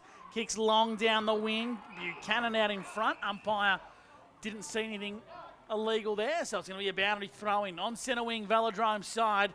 22 pace, 35 here on O&M Live, thanks to CMV Truck and Bus. Yeah, just some around the grounds as well. Martin Park, Wodonga 19 to Albury's 26. Wangaratta 44 to Myrtleford's 26. And North Albury 65 to Raiders 9. Corowa 26 to Yarrawonga 27. 1 point the difference, Gus. Couple of good games here on O&M Live. So good they're going to repeat themselves in 4 weeks' time. Inside forward 50 go the Panthers. Kamikaze, dangerous ball. Smith does well onto Schulte. Good tackle, Robertson. Umpire said did so legally. Now Billy Glanville kicks the Panthers inside 50. Murray went a bit of a volleyball slap there. Not sure what he was doing. On to O'Brien, who kicks long down the line, and the Lizard marks. Good hands out in front. In fact, it's not the Lizard. He's going to play on now, do the Panthers. The Lizard wanted the ball, goes inside 50. Out the back, Sanson wants to find a target via hands. Summers from a standing start. Top of the goal square for the Panthers. Oosterhoff's there, so too's O'Brien. Well done by the Rovers on the last line of defence. They kick it as far as they possibly can, but the Lizard's there. The Lizard, Wilson, for the Panthers, kicks the ball straight back into the hot spot, looking for Oosterhoff, had 3 to beat. And it probably wasn't the right option, Bobby J. It's a minor score. Yeah, I can understand why they're going to Roos. He's playing some really good footy, but the disciplined entry would have been the top of the square, the dangerous position, hot spot as they call it back in the day. So, yeah, the Lavy boys are just holding on here for a little bit, holding on. O'Brien at fullback finds a teammate via hand in Paul. Down the line, Christie. Oh, crumbing it beautifully. Well done, Schulte. Gets the Rovers up to centre wing on the broadcast side. Head over the football was Cooper. But Aidan Cook was up to the challenge as well in the one-on-one duel. It goes out of bounds for a boundary throw in front of the interchange gates here on OMFNL Live. 36 plays 22, thanks to Avis and Aubrey. As you can see, the Lavy, a little bit of time out of the game here. The Lavy Panthers is just getting themselves set up defensively behind the ball where they can just block the quick exit and the inside 50 that's going to come from his stoppage if Rovers win it. Thompson in the stoppage, got it under Philo. Brody kicks the Rovers inside forward 50, looking for Cooper. Was he held? Yes. Umpire says yes. Bob Jackson for the Newey. Yeah, it looked like he just got a little bit high there. Nathan Cooper just got himself a low centre of gravity and got lower towards the ball, and young Cook infringed by putting his arms over the shoulders here. So Nathan Cooper's going to have a shot from goal about 30 metres out on a less than 45-degree angle. And you can just see Sam Murray in very in-depth conversation there with assistant coach Kyle Raven. Yeah, it's the relationship that Sam has with his assistant coaches is a real trustworthy one where he just lets them run their show. Here's Cooper, right foot kick, bang through the middle. Kicks a Sunjan goal today, and the Rovers have kicked 4 on the bounce. 5-6 plays 4-4 on OMFNL Live. Yeah, well, they've deserved it this quarter, Rovers. They've been the better team in the second quarter. Their clearance work has definitely improved. 10 clearances to only Lavington's 3 this quarter on the 40-wing stat sheet. They've had 15 inside 50s to so they're dominating that brigade, but it's the ball winners from Rovers that have stood out to me, Bob. Sam Murray's had 11 this quarter, 16 for the game. Charlie Thompson, 10 this quarter, 16 for the game. Lockie O'Brien's had the 9, and Mitch Hardy's had the 8. So their best players are getting their hands on the footy, Bob, and that's what matters. Certainly his last 4 goals of the game, and they're slowly but surely getting themselves back on even terms by half-time. So they'll be a lot more happy as they win another clearance here. And it's coming via Will Christie, who kicks the Rovers to the top of the goal square, looking for Ed Damon. Was he held?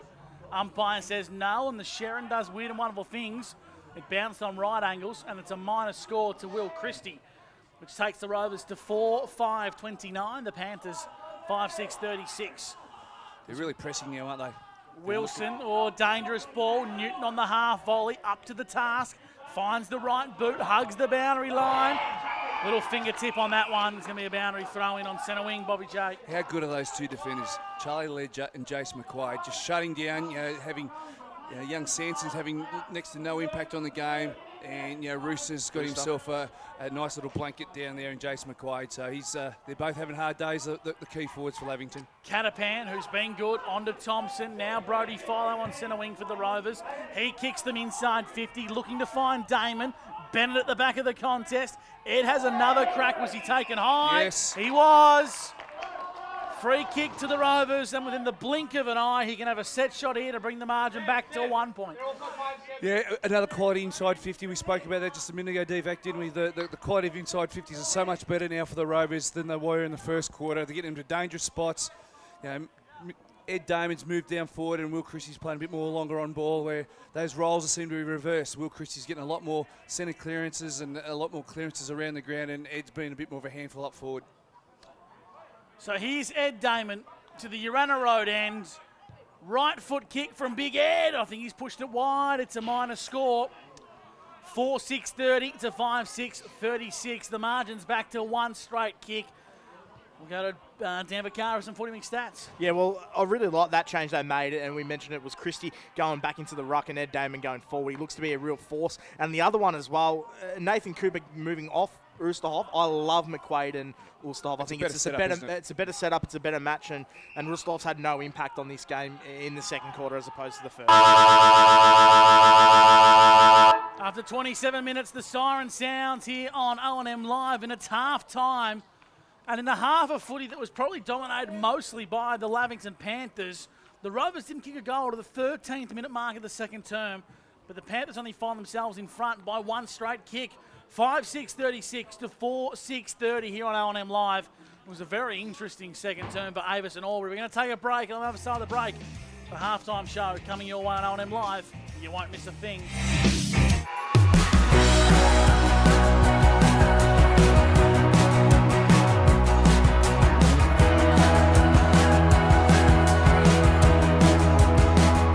SS&A, this is your place. All right. I love you. Have a good shift. The all-new Nissan Navara, built for the grid shift.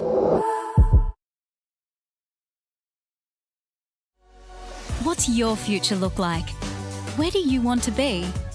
Whatever it looks like, with GoTAFE, you've got this. Get real skills for real jobs and careers right now. Search GoTAFE today. The Ovens and Murray Football League is proudly sponsored by Opal.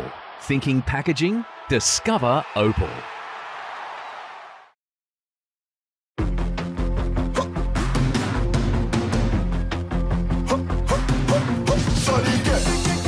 Shorty get inspired. How about that?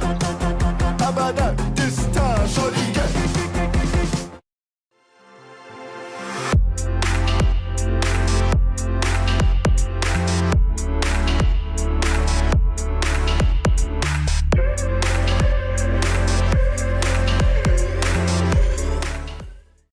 Explore where your new home begins. Discover our designs. Discover local land. Discover what's possible. Visit Sundancer Homes' new sales centre and showroom at 482 Kiowa Street, Albury.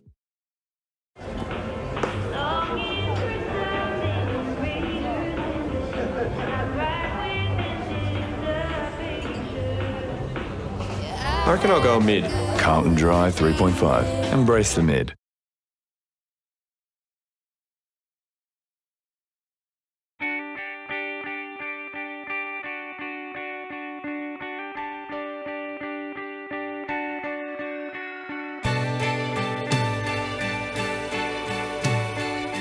No one celebrates life like you do. At Tobin Brothers Funerals, we're here to help you celebrate the life of your loved one, your own special way. Tobin Brothers Funerals, celebrating lives.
Adroit Insurance and Risk, your local insurance advisor, able to tailor insurance programs to support your business. And we're proud to support our local community.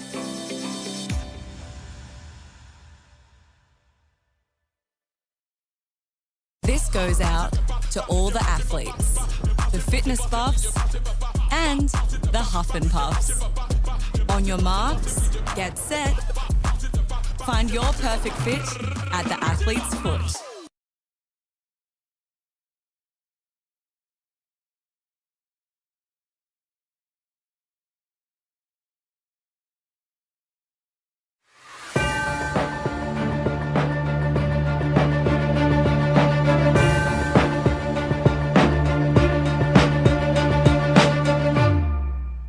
O&M Live on 2AY. Very sunny Lavington at the Albury Sports Ground, the Coliseum of O&M, Bob. It is the halftime show for Elders Rule. And Bobby Jackson, an unbelievable first half for Lavington. Facts. Sorry to cut you off, mate. I was going to have halftime off. Can you just tell us what ground we're at? The Coliseum, Lavington Sports Ground. Yeah, we're not the Aubrey Sports Ground. Did I say Aubrey? Yeah, the Coliseum of the Aubrey Sports Ground. You said you're going to have the halftime show off. Well, I just wanted to let DVAC know that I'm deflated.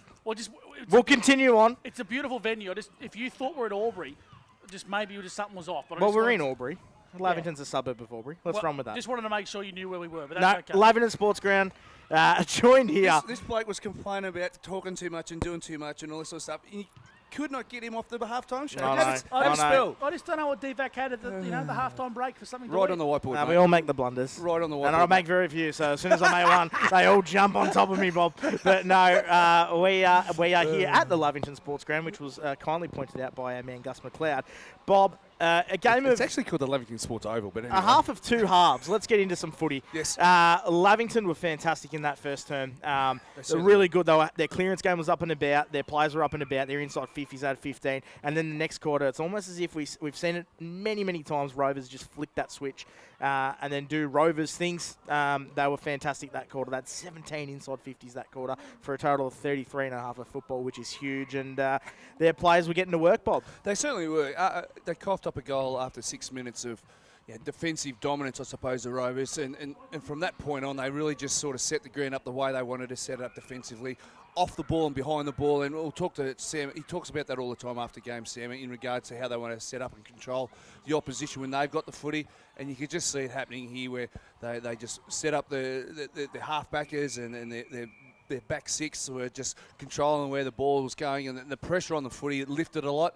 And that in turn gave them plenty of opportunity to kick their ball inside 50s. 17 inside 50s. I think they'll probably rue that they hadn't put enough scoreball pressure on the Panthers with that many entries. But in saying that, they still kicked the 4 goals, and they'll take that considering they didn't hit the scoreboard at all in the first quarter. Speaking of the scoreboard, you got some goal kickers to go through as well. Bobby Jackson for the Newmarket Hotel. I have got the goal kickers. 2 goals. We'll go through the Panthers first. Caden McNamara kicked 2 in the first quarter, along with Harrison Barber and Jake O'Brien. And Jay Summers kicked a beautiful snapshot front and centre in that second quarter. That was a great quality finish by a young player who was in the right spot at the right time. And for the Wangara Rovers, all their goals came in the second quarter with Mr. Cooper up forward. Nathan Cooper kicked 2. Ed Damon kicked 1, resting up forward or swapping with Will Christie out of the ruck. And Harry McMonagle, he kicked a nice snapshot across his body with the left Duke. And that was a really good finish by a young up-and-coming player who's not renowned for he's not in the top echelon, I suppose, of superstars at Rovers, but does his job. And that was a fantastic finish by Harry. Yeah, love it. And we'll go through some 40-wing stats as well for some of the prime movers for both teams. Billy Glanville, he had a really good first half, 14 disposals for him. Jack Glanville, the 13 disposals. Nick Newton's been quiet for Eastlanders, only the 6 disposals. We know he was off for some time with a little bit of an injury in the first quarter. He's all good running around. Tim Ulsterhoff, really well held by Jason McQuaid. Only the 2 disposals that quarter. He's not a threat as he was in that first term. Harrison Wilson as well, the Lizard, 13 disposals for him. And then for Rovers, your repeat offenders, as we say. Mitch Hardy's been fantastic, 15 disposals. Sam Murray, he really put the team on the back that quarter. He had 11 in the second term, and he's up to 16 for the day. Lockie O'Brien's with the 12 disposals as well. Charlie Thompson, he is up to 17 disposals in the midfield. He's just an absolute superstar. Ed Damon as well with the 17 disposals. That is some 40-wing stat sheets. And Bobby Jackson, if you're going to put your coaching hat on, let's pretend you're Adam Schneider for the next 2 minutes. And Lavington, what have they got to do different? They were so good in the first term. They got bullied around the ball in the second. How are they going to attack this third term? I'd go back to what they were probably set out to do in the first place and the way they played that first quarter. Be courageous, move that ball quickly and shift the Rovers outside their comfort zone, which is setting up behind the footy. If you move the ball quick enough, no one's going to be setting up behind the ball in time to, so when the turnover, go. or when you take an intercept mark, or you've got the ball, don't give them time to set up behind the footy. Get that ball moving quickly on the far side, then change the angles back and get them through the middle of the ground. So they did that really, really well in that first quarter. I'd be going back and saying, boys, we know it works. Let's back ourselves to do it. Just because the Sting's gone out of the game and they've got their back up and they're back in the game, let's not go away from that because we know it works. Let's go back to that.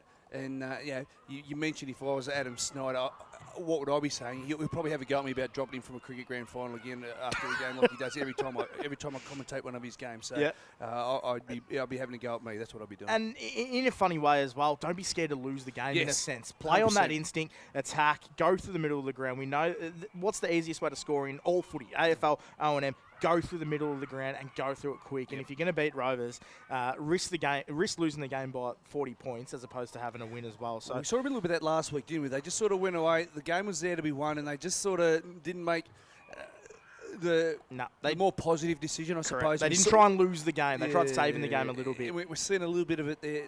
A little bit of sprinkles there in that second quarter. They just want to get back to taking the game on. They're a really attractive side when they move the ball well. And as we said to Gus before the game, they played some great passages of football last week, and they showed it again in that first quarter. They outplayed Rovers hands down by the length of the Flemington Straight. So they know that what they do works. So they've got to get back and trust it and go again. For sure. And if you're Sam Murray, I don't know if you're saying too much. I think they got the ball. I think they got the footy where they want it to be in the second term. And what are you applying to your troops in that at the halftime break? I'd be continually trying, 17 forward, 50 entries for the quarter. Let's get them in more dangerous spots to give ourselves opportunities to put the goals on the board. There's a lot of shots from this pocket, and there's a lot of shots from from spots that weren't necessarily easy. So let's if we're getting 17, let's get them all front and centre. Let's put them under real pressure in front of the sticks. Yep, I love it. That is the voice of Bob Jackson for the Newmarket Hotel, and this is the halftime show for Elders Rural. We'll go through some around the grounds as well. Yes. Bob, of course, there's some other games getting played around the border today. Martin Park is the other game with Wodonga. They are 3-1-19 plays Albury 3-8-26. A bad kick in there from Albury has left Wodonga into that game. Wangaratta Showgrounds is the other game that we are doing on O&M Live. Wangaratta 10-3-63, doing a bit of a number on the Murderford Saints 3-8-26. They're bad kicking as well. North Albury are giving a good old-fashioned lesson to Wodonga Raiders 10-5-65 to Wodonga Raiders 2-3-15. And at John Ford Oval, Gus's boys, Cora or Rutherglen 4-2-26. 1 point the difference there, 4-3-27 at Yarrawonga, and of course the game here that we are doing, 5-6-36 Lavington, 4-6-30. Wangaratta Rovers, you would take that every day of the week if you offered them a halftime lead against Wangaratta Rovers Lavington before the game. And in the AFL, the only other game getting played at the moment at the Marvel Stadium is North Melbourne versus Sydney. North Melbourne 81 plays Sydney 94, so we're up with the fight there. Bobby Jackson, and some good games around the border. And what do you make of the other game? Wangaratta, they're doing a number on Myrtleford. Yeah, that was a little bit of a surprise. Even though Jackson East is not playing, I still would have thought that Myrtleford would be able to move the deck chairs a little bit to cover that to a certain degree. But to have a seven goal gap was a little bit of a surprise. The Cora or Yarrawonga game is going the way in which we thought. We thought the Raiders and North Albury game would be a little bit tighter than what it is. Maybe the Raiders' energies the last couple of weeks have come back and sort of they're playing a bit of a part there where North Albury have been close and thereabouts in their games this year, that they've actually got their play together and producing a good performance. And the Wodonga Albury game, well, I can't help but think that that's just turned into a bit of a scrap over there. For three goals from two sides like that, in a half a footy where the facility, the ground and the game over there is a lot at stake. So I just can't help but think it's a bit of a scrap. Absolutely, and some netball scores too in the A-grade netball for GoTAFE. The GoTAFE Cup, and 3 completed games so far. Wodonga doing Albury 63-31. Wangaratta 54 beated Myrtleford Saints 38. Cora Rutherglen 42, lost to Yarrawonga 53, and the games that are currently still going. North Albury 25 to Wodonga Raiders 37. Lavington 38 to Wangaratta Rovers, I should say, 34 as well in the netball competition. And we mentioned some player stats. We'll go through some team stats as well for 40 Winks. The inside 50 count, Lavington 23, plays Wangaratta Rovers 33. So Wangaratta Rovers getting a lot of inside 50s there. Marks inside 50 as well, 4 for Lavington, all to pretty much the Rooster and McNamara in that first term. They had none in the second quarter as well. So that's great defending by Wangaratta Rovers, and they have had the 8. And I can't help but think I really loved Ed Damon going forward. I think we're going to see more of that, and Christie into the ruck. It just worked better in this particular game as well, Bobby. And good job by you in the halftime show. It's the best we've done. For Elders Rural. As they always say, it is the best every single week. So we're going to take a break. On the other side of the break, we're going to have the second half. But this was the halftime show for Elders Rural. And on O&M Live, you will not miss a thing.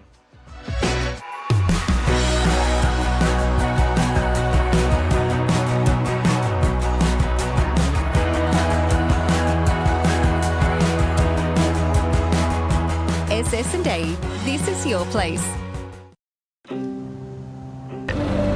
All right. I love you. Have a good shift. The all-new Nissan Navara, built for the grid shift.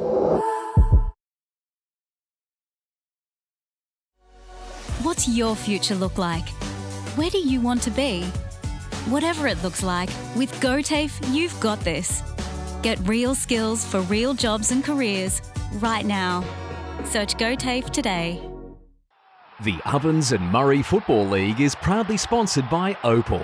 Thinking packaging? Discover Opal.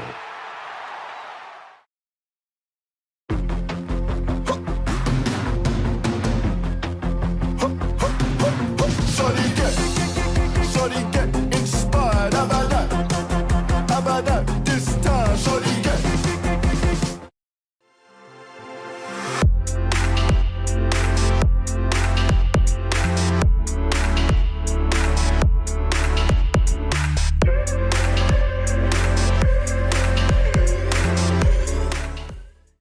Explore where your new home begins. Discover our designs. Discover local land. Discover what's possible. Visit Sundancer Homes' new sales centre and showroom at 482 Kiowa Street, Albury.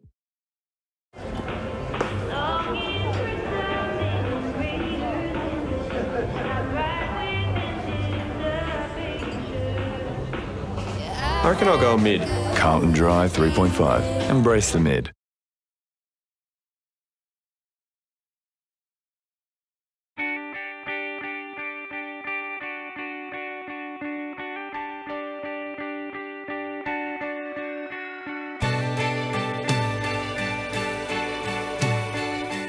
No one celebrates life like you do.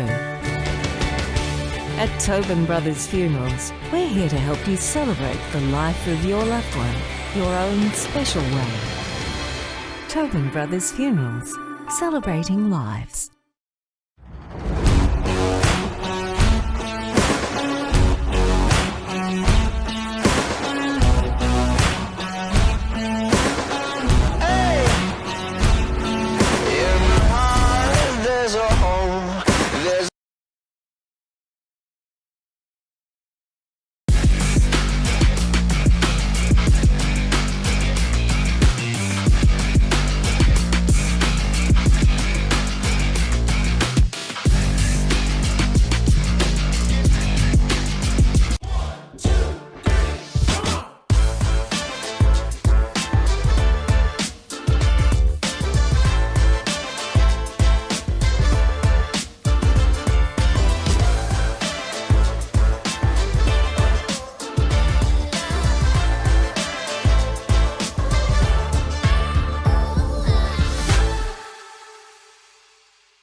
Adroit Insurance and Risk, your local insurance advisor, able to tailor insurance programs to support your business. And we're proud to support our local community.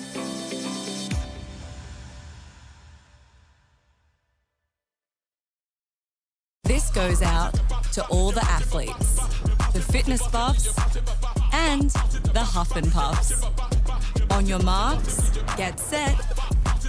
Find your perfect fit at the athlete's foot.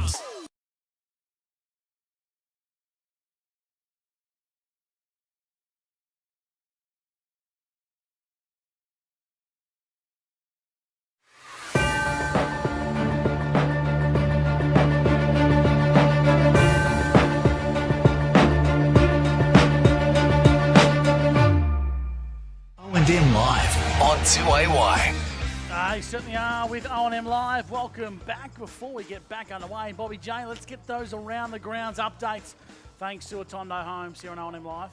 Around the grounds, we've got obviously the Wodonga Albury game over at Martin Park, and Albury have got the jumper and kicked 2 early goals in the second half. They're 5-8, 38 to 3-1, 19. Down at the Wangaratta Showgrounds, Wangaratta are 10-3, 63 to Murderford 3-8, 26. North Albury at Bunton Park are playing the Raiders, and they are 10-5, 65 to 2-3, 15. Down at the John Ford Oval in Corowa, Corowa's got the jump in the second half and kicked 2 early goals as well. They're 5-4, 34 to Yarrawonga's 4-3, 27.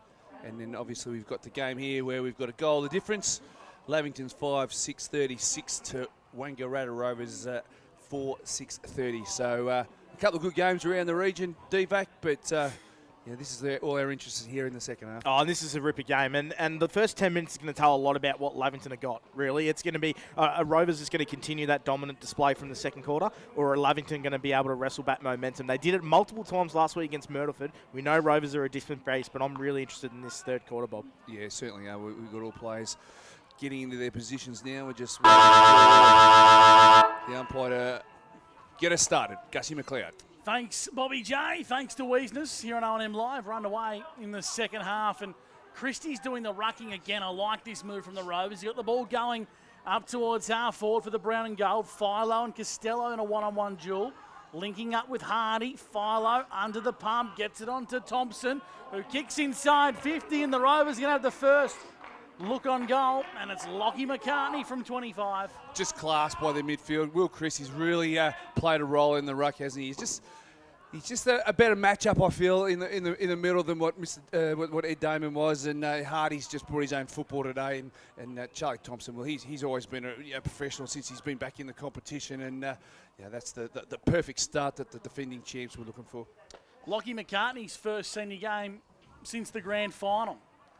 So welcome back to Lockie. Let's see if he can get the Rovers back to level peggings here on O&M Live. Hannah Street and Lockie McCartney puts it across the face for a minor score. Dan Vaccaro, some 40-wing stats. What are the ones that we're keeping big emphasis on here to kickstart the second half? Yeah, well, you just seen the clearances because you saw the dominant display from Lavington in the first quarter. They had 11-4. Rovers 15-3 in the second. They won that. So the clearance battle is what intrigues me, Gus. The team that win the clearances is going to win the game. Ball's in dispute in the middle of the ground here. Sanson, he's head over the footy. Well done, Summers, onto Jack Glanville. 1-2 with Bevan, and Bevan found Hucker in a paddock of space. He puts it on the boot.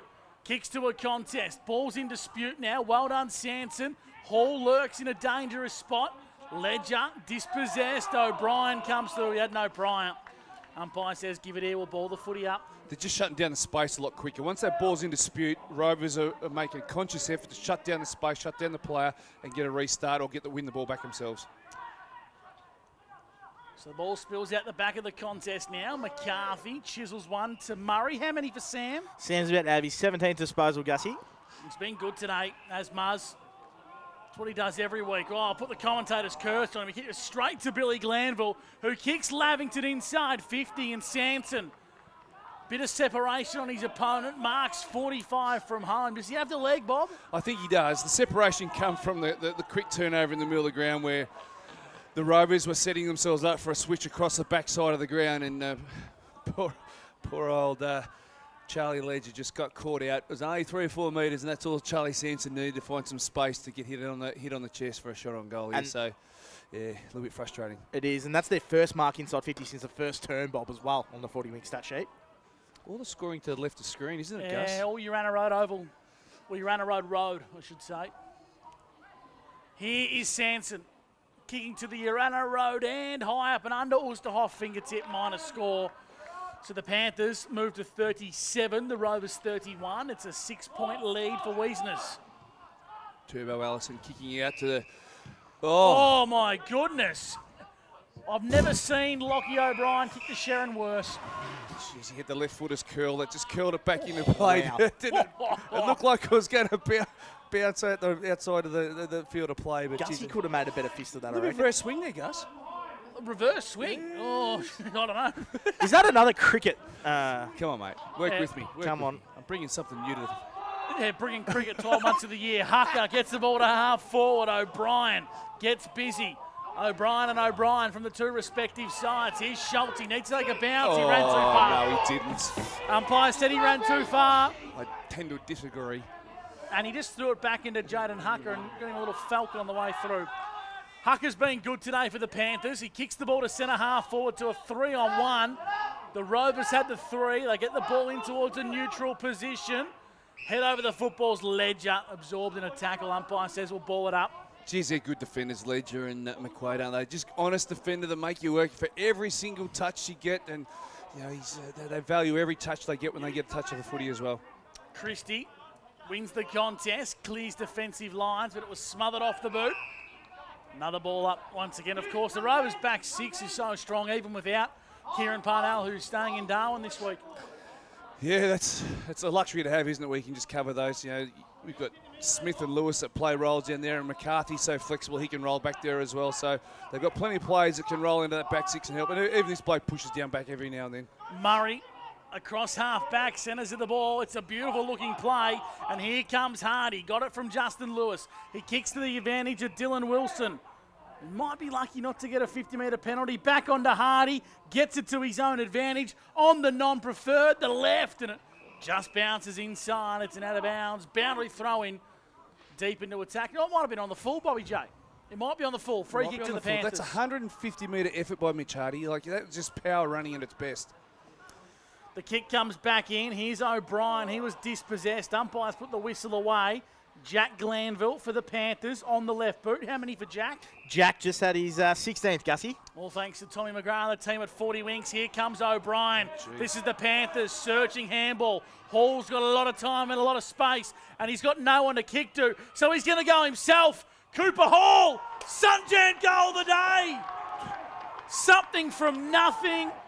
Coast-to-coast footy in the blink of an eye, and the Panthers get a much-needed goal. That's what we spoke about in the award-winning halftime show, Gus, where the movement of the ball, a quick movement of the footy, catch Rovers out. What are you laughing at? That's true, isn't it? And the quick movement of the footy, the Rovers were caught out on the hop, and they had a nice shot on goal. You know, the overlap. And that was a classy finish by young Cooper Hall. Best halftime show you'll ever see. And that was one of the best goals you'll see today. That was awesome by Cooper Hall. And Lavington, they're not going away anytime soon, Gus. You've got to work with me. Come on, mate. That was gold. That was radio gold. Back in the middle of the grounds, Murray getting busy. On to Brody Philo. Here come the Rovers. Inside 50. Oh, Hall. Brilliant mark from young Costello.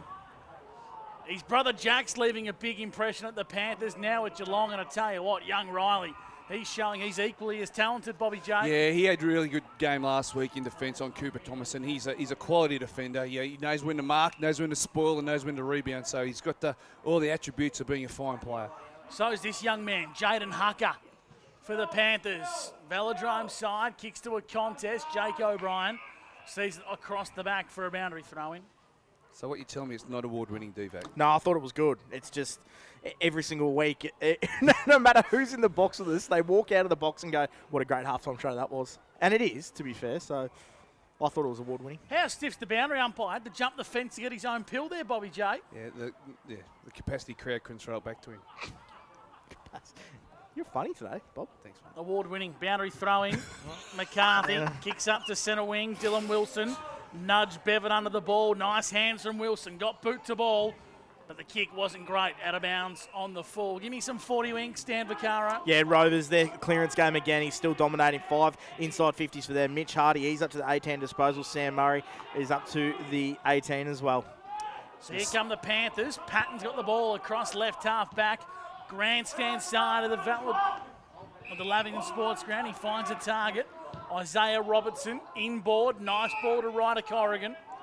Corrigan on the right boot. Chiseling ball inside 50. Spills at the back of the contest. Here's the Stingray. Barber to the top of the square. Oosterhoff. Snap. Goal. The Rooster. He was quiet in the first half, and he's come awake in the second half. The Panthers go back-to-back. Margins out to 3 goals. Yeah, they spread the footy right from one pocket right across the ground to the other and shifted the Well, really quickly and caught Rovers out. And they didn't get an opportunity to get organised in defence, and they quickly moved the ball into space. And there's so much space for the Lavington Panthers to move the footy in. So the quick movement across is instrumental in doing that. They got the hands in the left foot of Nick Patton across half-back.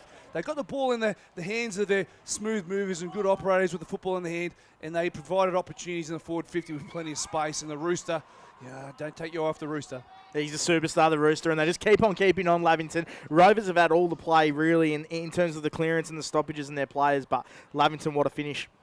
They've come to play after half-time. And getting the smother off the boot there was Riley Hurd, the boy from Kahuna. And now the Rovers regain the football. Sam Murray on the Velodrome side, kicks down the line, finds his target in Oscar Cleland. So Cleland for the Rovers. Umpire calls him to play on. Hannah Street ends where they're kicking. Inside 50, Cooper with big mitts, too strong, has a chance to reply for the Rovers. He just found himself a little bit of pocket of space there, Mr. Cooper, and that's all he needs with a man that big and that strong. He doesn't need too much space to work in, and the kick was perfect. He just drifted into a little pocket of space and took a nice mark, and he'll have a shot 30 metres out to get his side. A quick response to the goal from Lavington. So Nathan Cooper, we know his aerobic capacity is enormous, like we spoke about in the pre-game. Can his impact be enormous as well? Looking for his second. Nathan Cooper responds for the Rovers. Kicks his second and kicks the Rovers sixth. Here on O&M Live, Big Coops, he's starting to make an impact, Bobby J. Yeah, he's playing some really good footy, the big man. He's a nice luxury to have. It just wasn't quite working with him in the back 50, so the coach said, right, we've got to make a move here and throw him down forward to be a nuisance down there, and he really is. He's having some serious impact both in the air and on the ground. Yeah, and some around the grounds as well. Gussie Wodonga 22 to Albury's 46. Wangaratta doing a job on Murderford 64 to 32. North Albury 65 to Raiders 28. And Cora Rutherglen 35 to Yarrawonga 29. My apologies, Coops. That's his third. So 3 goals to Nathan Cooper. Here on the third turn for Wiesners, the Rovers are looking to respond. Christie from the middle of the ground got it inside forward 50. The Rovers just trying to make something from nothing, but the Lavington back six stand up, and Alex Bennett gets a free kick for holding the ball. He's having a real impact in the middle, Will Chris, isn't he? He's not only winning the taps himself, but he's also getting his own clearances as well, so he's having a real impact in the middle. He's a different style of ruckman to Ed Damon. He's probably a little bit more busy at ground level, Bob, and they're looking to get more value from Ed in the goal square, the Rovers. He just seems a bit longer, doesn't he, when he gets a little bit higher in the ruck. He's a jumper more so than a bit of a wrestler than Ed. Jack Glanville, been the Panthers' best for mine, kicks down the line, and Hucker flies across and takes an elite body and paint mark of the day. The kick, maybe not so good. In the middle of the ground, it's going to be in dispute. Stewie Booth tapples it to the advantage of Allison. Allison wants to come inboard. Mitch Hardy, how many 40 winks? Mitch Hardy's about to have his 19th. On to Sam Murray. What about this bloke? He's about to have his 20th. 2 seriously good footballers as Murray kicks inside 50. Nice work. Chop I was of the going to say from Costello, but it's a chop of the arms. Free kick to Oscar Cleland. Just turn the clock back a little bit with Hucker taking the mark here. I don't mind him going into the middle. It's a fantastic. Yeah, they've got to keep pulling that trigger. Yeah, if it had worked, which it quite easily could have. You know, they were off and running as well, Lavington. But I don't mind that by the big fella. So Oscar Cleland, of course, gave away a free kick off the ball in the opening term. He needs to draw the ledger square. Cleland going to kick from 50 on a 45-degree angle. Hannah Street ends. Not many goals at that end of the ground, and his kick's off the mark. It's a minor score. So here on O&M Live, we've got a good game of footy on our hands. 5-8, play 7-7. The Panthers lead 49-38 on O&M Live. Long ball from fullback from the Panthers. Corrigan got a good fist of it. Left it behind. Jake O'Brien kicks up towards half forward. Ulsterhoff just wants to get it out of bounds, and he does so. Bob Jackson for the Newey. Yeah, they're going to keep pulling the trigger, aren't they? Young Lizards, he's prepared to kick to 50-50 contests and back his teammates in. And once the ball hits the ground, they're just as dangerous as what the Rovers are, Lavington. So they're backing themselves and backing their methods. Ends at Albury time clocks, just hit 13 on O&M Live as Billy Glanville kicks inside 50 for Lavington. Ulsterhoff, was there a push in the back? Umpire says no. Justin Lewis lurks, tackled by the Stingray, Harry Barber. Nice work from O'Brien. Found the teammate and breaking away is Hardy. Hardy's handball's a ripper. He found Thompson, who spins around and links up, finding a teammate at McMonagle and kicks to the Velodrome side. The Rovers take a mark with Schulte. Buchanan's got him. Buchanan's going to get a free kick. Holding the ball, Bobby J. He was fair dinkum hog-tied there, was he? That was a great tackle. Sensational. O'Brien inboard for the Panthers. Finds Billy Glanville. Got 3 to beat. Dispossessed. And now the Rovers have numbers. Nice work to spill out towards Schulte. Schulte for the Rovers. Finds his right boot. Not his best kick. Finds Charlie Thompson. His handball was offline, looking for a teammate in Catapan. Arriving late was Summers for the Panthers. Now Allison for the Rovers. Kicks to half forward in the Stingray. It was the target, and the Lizard mopped up the crumbs. Now it's Jack Glanville on the back of the centre wicket. On the left foot, kicking to half forward. Oh, big contest from Sanson. Oosterhoff had the crumbs. Throws it on the boot. Inside forward 50. Looking for McNamara. Got a good piece of the footy. The Stingray come through. Ed Damon's behind the ball for the Rovers, and he clears defensive lines. What a great kick and great vision. Finds a teammate. O'Brien over the top. Thompson for the Rovers. Takes one bounce. Gets to 50. Chips it up to the goal square. Good play from the Rovers. Mark's been taken on the goal line by Will Christie. They're remonstrating with Norman McClure down there, the goal umpire. But Will Christie plays on. Christie plays on and snaps the goal.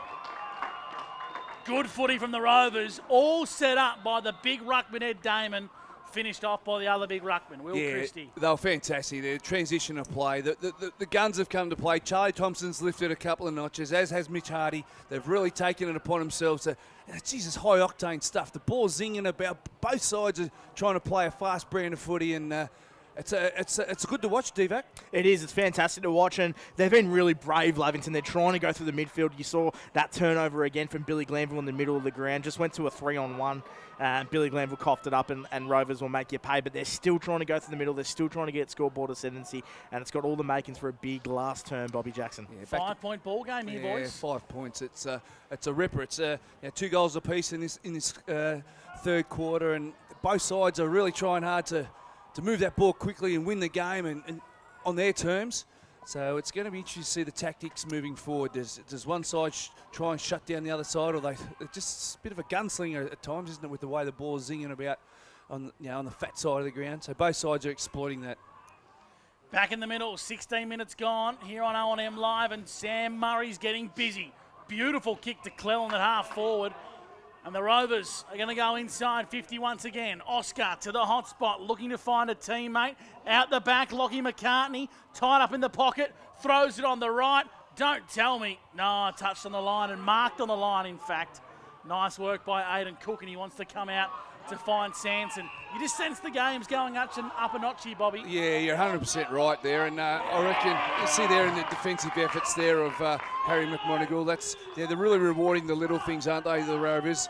They'd like to have that time again. Lockie McCartney's kick over his head was probably not the right call there. They probably would have liked something a little bit more disciplined or a little bit more team orientated, but both sides are really emphasising just the little wins, and those little wins can lead to bigger things in a game of footy. 17 minutes gone, 49 plays, 44. Thanks to Wiesners, the Rovers trail the Panthers as Thompson kicks the Rovers inside forward 50. Cooper was there, got a good enough piece, but umpire said play on. Douglas retreats via hand for the Panthers. Bevan tied up in the pocket. Now on to Patton across half back. The blind handball wasn't great. It went straight to Damon, who kicks to Cleland inside 50. Oscar Cleland's taken the mark, 35 metres out. Slightest of angles, and Nick Patton would like his time again. Certainly he would. Charlie Thompson's, he's really just, his work rate's gone through the roof. He's really providing some impotence through the middle of the ground, and that was a very fortunate kick, but you get in the right positions forward of the footy, you're going to get the mistakes or the missed kicks or the missed possessions, but Oscar Cleland's having his second shot at goal inside 3 or 4 minutes here. Here's Oscar Cleland kicking to the Hannah Street end. 30 metres out, 45-degree angle on the grandstand side. In comes Oscar Cleland, right foot kick, gives the Rovers the lead for the first time today. Through the big sticks, and it's a 1-point lead to the Rovers. It's taken them 18 minutes into the third term but they finally hit the front. Yeah, they finally wrestled back that lead, and that's a really good finish there by McClelland. And Rovers are going well at the moment, but Lavington are up for the challenge, I just feel. Both teams have been really good all day. Charlie Thompson, he's up to 24 earlier, Bob. He's absolutely dominating, along with his mate Sam Murray, 23 disposals for him, and Mitch Hardy's had the 20. So all their stars in the midfield are absolutely dominating this third term. A little bit of a left to right draw there, wasn't it, Gus? We were right behind it. We just sort of it. watched it, and we just got it home. We just sort of leant the right way, had the tongue hanging out the right way, and it got through. 1 point ball game. It all helps. 50 plays 49 here on O&M Live as Billy Glanville just tries to tap it forward. Coming off the back of the square was Lockie O'Brien for the Rovers, and he gets it up to half forward. McCartney shimmies and shakes on the right boot, inside 50, looking to find Will Christie. Got to be a free kick. Umpire says play on. Now out of bounds for a boundary throw-in, 25 metres out in the pocket, Bobby J for the Newmarket. Yeah, that's the twice Lockie McCartney would like to have his time over again. That was another opportunity to fire at a handball to free man outside himself, outside Noah Schulte would have had 15 metres of space in front of him. Instead, it was a kick to 50-50, so another an entry that they'd have over again. Schulte's kick was smothered off the boot by Newton, out of bounds for a boundary throw-in, 50 metres out from Panthers goal. Dan Vaccaro. Around the ground so far, Wodonga 30 to Albury 47, so 17-point lead there, and Wangaratta 60 to 40. So Murderford coming back a little bit on the at the game at the Wangaratta Showgrounds. Thanks to the team of Tondo Holmes in Albury. Here's a go for Hurd, dispossessed, but he was taken high in doing so, Bobby J. Yeah, just slipped up high there. It was a clumsy attempt at a tackle there, and it just slipped up off the shoulder. He's going to switch and kick the ball as far as he can back to full back. And he finds Cook, who wants to kick out to the Velodrome side. What about the kick from Aidan Cook? Finds its way to Jake O'Brien, whose tap wasn't quite on the same page as Bevan. Getting busy now as Stewie Berth. Newton works his way into that contest and gets a neutralised stoppage out of bounds for a boundary throw. And the other games around the ground as well. Gussie, we got halfway through it. North Albury a flogging Raiders 71 to 29. And Cora Rutherglen 35. Yarrawonga 53. So they're kicking away a little bit there. So boundary throwing. Still attacking that fat side, Gus, aren't they? And I don't mind that. That was a 50-50 that could have went their way.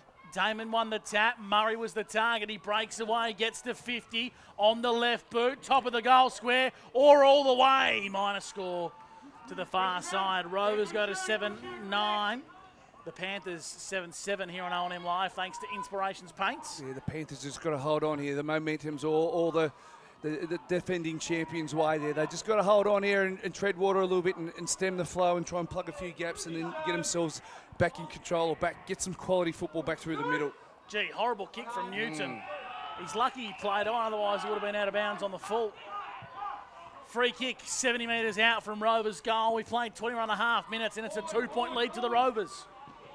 A lot of rotations happening here. There's a ball that's played at a fast-paced game, so the pickle juice might just get cracked open down there, DVAC, and a few of the boys might need a bit of a swig of that before the day's out.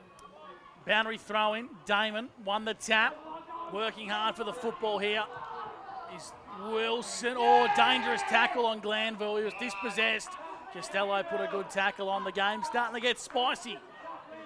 Just lacking their little bit of sharpness at various stages here in this quarter, Lavington. They're just not as sharp as with the footies. Oh, high tackle from Wilson. High tackle from Wilson. There was no malice. It was just intent. Yeah, no, I'm gonna have to backtrack on that. There's a little bit in between. That was not a free kick. Oh my goodness! What the hell? Gee whiz, daylight robbery if ever I've seen one. I thought that was as high as you could get. WTF. That was a free kick. That was higher than Bob Marley, Bob. Oh, it was higher than Bob Marley. So give me some 40 winks, Steve. That was some questionable umpiring there, to say the least. But Charlie Thompson, he's had the 8 disposals this quarter. He's at the 26 on the 40 wing stat sheet. A superstar. There's a bit of niggle between Catapan and young Lizard Wilson here at the moment. Here's Damon inside 50. Oh, straight to the midst of Drew Bevan. What's out in the full? And slapping it towards the boundary line was Aidan Cook. Boundary throwing. There's a bit of niggle between young Wilson and the pro Sammy Catapan. There's just a little bit to and fro there, and then I like it, Bob. I like it, but I think the free kick was given away, no? In comes the boundary umpires throw in. Christie from the ruck got it down to Philo. Philo, McMonagle, Murray snapping. Oh, big double fister there from Bennett. Players losing their footing here as Bevan mops up the crumbs, handballs over the top, finds Newton. Now onto a teammate in Hurd who hugs the boundary line, and he finds a target. So Lavington, they really need a goal here, Bobby J, Yes. and they're going to play a methodical brand of footy as hallmarks. Yeah, that's falling into Rovers' hands there by stop, start, as we see here. Turnover. They need to move the ball quickly. They need to do what they did in that first quarter. Murray got the ball over to O'Brien, who's on the edge of the centre circle, comes out, finds a teammate, McMonigal. Been a good game from the youngster. Kicks inside 50. McCartney's got a paddock of space on the wrong side, so he props on his right, gets to Ed Damon, tied up in the pocket, centres the ball to the hot spot. Oh! Flying across unrealistically was Buchanan. Umpire says play on. Philo seals the deal for the Rovers. Well, I reckon umpire Jason Rain might have lost his whistle, and Ash Broughton didn't help either. But after all that, the outcome was correct. The Rovers get a goal. They deserved it there by Brodie Philo. They did. I think the free kick was Maybe paid. advantage? An Advantage, yeah. But the whistle was a little bit later. That's why Brodie played on. And then he realised that the world was closing in on him, and he had a quick snap on goal. So I think was what we got there in a goal to Rovers. But yeah, they're starting to put the foot down, aren't they? The big boys have come to play, and Lavington got to hang on here. Back in the middle. Ball's in dispute. Pinballs around in the centre circle. Billy Glanville's there. Been a little bit quiet after the main break. Newton handballed straight into the gut of Dylan Wilson. Turnover. And the Rovers are starting to lift here on O&M Live. 57 plays, 49 on the Inspirations Paint scoreboard, Bobby J. Yeah, the champs are coming hard, aren't they? And Lavington are just not sure where they sit in the game at the moment. They need to go back to taking those risks they were taking in the first quarter. That really worked for them. Catapan to Christie inside 50. Will Marks, 25 from goal, 45-degree angle. Yeah, Catapan around the stoppages. He's an in the trenches type of player, isn't he? You know, he's a loyal lieutenant of Sammy Murray. You know, you've got your superstars, but Sammy Catapan, he's always front and centre. He's had a hell of a game today. He's really been there when the team has needed, and no more so than this quarter right now. So Will Christie, I've got him down for one so far, Bobby. That's correct, mate. Kicking from the exact same spot as Cleland Gold from 7 minutes ago. Grandstand side, 25 metres out, 45-degree angle. Hannah Street end. Will Christie kicks his second, and the Rovers have 9. Margin out to 14 points on O&M Live, and the Panthers, this one's slipping out of their hands. Yeah, it is slipping out of their hands. Gus in three-quarter time. Can't come quick enough for Lavington. Rovers are just completely on top of this contest now. 12 clearances to 5 this quarter. They've given them an absolute mauling in the midfield. It's been on the back of probably the dominance from Christie, but their midfielders as well. Sam Murray, 8 disposals. Charlie Thompson's had the 10 disposals, 27 for the game. Just the midfield, the engine room, they are absolutely dominating Lavington at the moment. Last 5 goals of the game, Gus, is really... They're putting the imprint on the game, aren't they? Really starting to flex their muscles, and this is why we've got Lockie O'Brien just floating in that back 6. So I reckon Lavington's put a man behind the ball. Billy Glanville got it from the centre of the ground for the Panthers and kicked a half forward. Jake O'Brien left it behind. Sanson gets busy. Nice work from Jake. Back to big bad Billy Glanville. Under the pump of the Panthers, and they get the ball inside 50. Corrigan dispossessed. The Rovers have numbers, and they force another stoppage. Yeah, young Caden McNamara's gone behind the footy for Lavington Panthers just to try and stem the flow a little bit just before three-quarter time and outnumber the Rovers forwards. Up goes the Sharon. Pinballs around here. Nice work from Lewis. On to Mitch Hardy. And Hardy kicks searching for Thompson. Newton got there first. Got a fist for a boundary throw in centre wing Velodrome side. Yeah, you just saw Mitch Hardy there. He's had 21 disposals today. He's been super, but Sam Murray, Charlie Thompson and Lockie O'Brien, they've all been superb for Rovers, especially this quarter. They've had the 12 inside 50s to 6, so they are absolutely dominating this ball game. In comes the boundary throw in. Hucker gets it going Lavington's way. In dispute now, lurking here is Catapan. He retreats to Thompson on the left. And Chuck Thompson kicks out of bounds on the full. He's got terminal case of leather poisoning, Charlie Thompson. He's had the 28 disposals on the 40-wing stat sheet, and we're not even at three-quarter time. Who's the leading disposal getter? Is it Charlie Thompson? Charlie Thompson, yep. He's the man. Lavington get the ball up to half forward now. Costello went back courageously, but it's all Rovers front and centre. And Catapan who's been a star today after half-time, just playing his role. Couldn't quite keep that one alive. So boundary throw in between half forward and centre wing for the Panthers. 28 minutes gone, 63 plays 49, Bobby J for the Newey. Yeah, Lavington would love to pinch one here. They'd really love to get some confidence back and a little bit of momentum to stop the free kick here. This is an opportunity to go deep inside 50. Billy Glanville can get the ball in there. Inside 50 of the Panthers supporter Bandag. Poor work from Sanson. Just went a blatant push in the back. The Rovers have numbers and going to break away. McCarthy on the right boot, kicks the grass to a one-on-one. Cleland arrives, dispossessed of the football by Costello and his sheer pressure. On to McNamara. McNamara finds a target, sliding in. The mark's being taken. Oh, Allison's got to be careful here not to give away a 50. Jeez, he done that well, Turbo, didn't he? Buchanan kicks up to half forward here for the Panthers. Sanson the target. Where are the Panther Crummers? They're lurking for three-quarter time in a half of footy, or a quarter of footy, I should say, that was dominated by the Wangaratta Rovers. They kick 5 on the bounce, and they lead by 14 points here on O&M Live. For Inspirations Paint, we'll take a break. Final term coming your way next on O&M Live, where you won't miss a thing.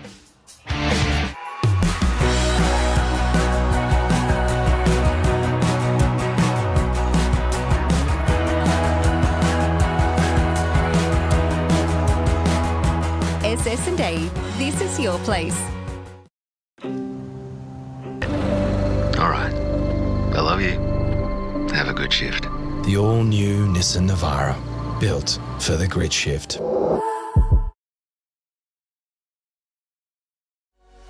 What's your future look like? Where do you want to be? Whatever it looks like, with GoTAFE, you've got this. Get real skills for real jobs and careers right now. Search GoTAFE today. The Ovens and Murray Football League is proudly sponsored by Opal. Thinking packaging? Discover Opal.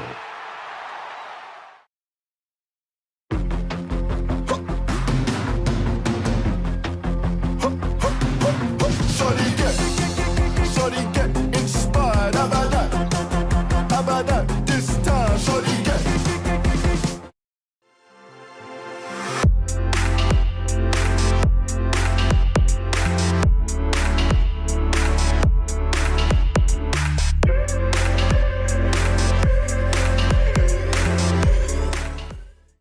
Explore where your new home begins. Discover our designs. Discover local land. Discover what's possible. Visit Sundancer Homes' new sales centre and showroom at 482 Kiowa Street, Albury.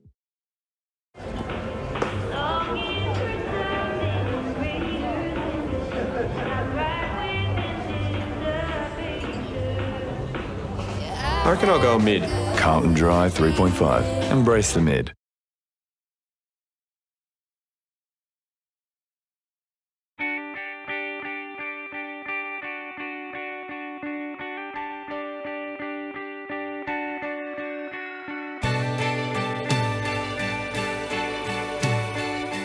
No one celebrates life like you do.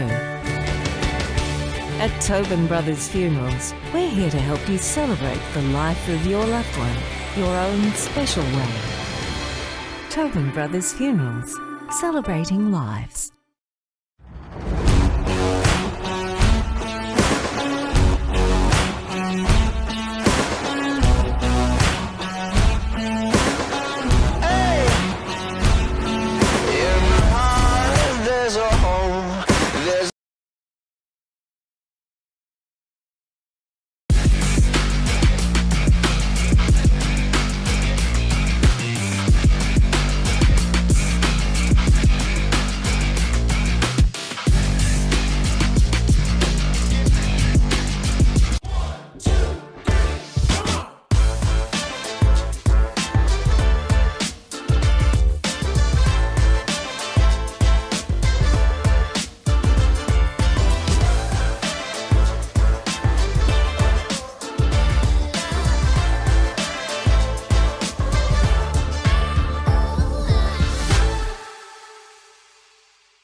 Adroit Insurance and Risk, your local insurance advisor, able to tailor insurance programs to support your business. And we're proud to support our local community.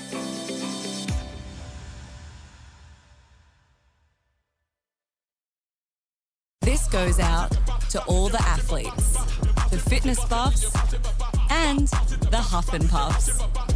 On your marks, get set. Find your perfect fit at the athlete's foot.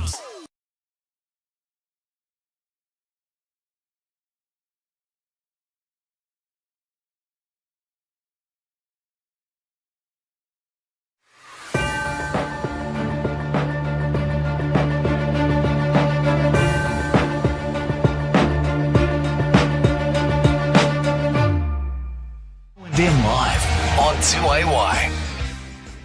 And welcome back to On M Live here on 1494 2AY. And it's a 14-point lead. Dan Vaccaro, give me the quarter's best for Tondo Homes. Oh, Charlie Thompson from Rovers, he really drove that engine room for them, especially in that third quarter. He had 11 touches. He had 11 touches in the second quarter as well. He's absolutely dominating this ball game. 28 disposals for him for the day at three-quarter time. He's an absolute superstar.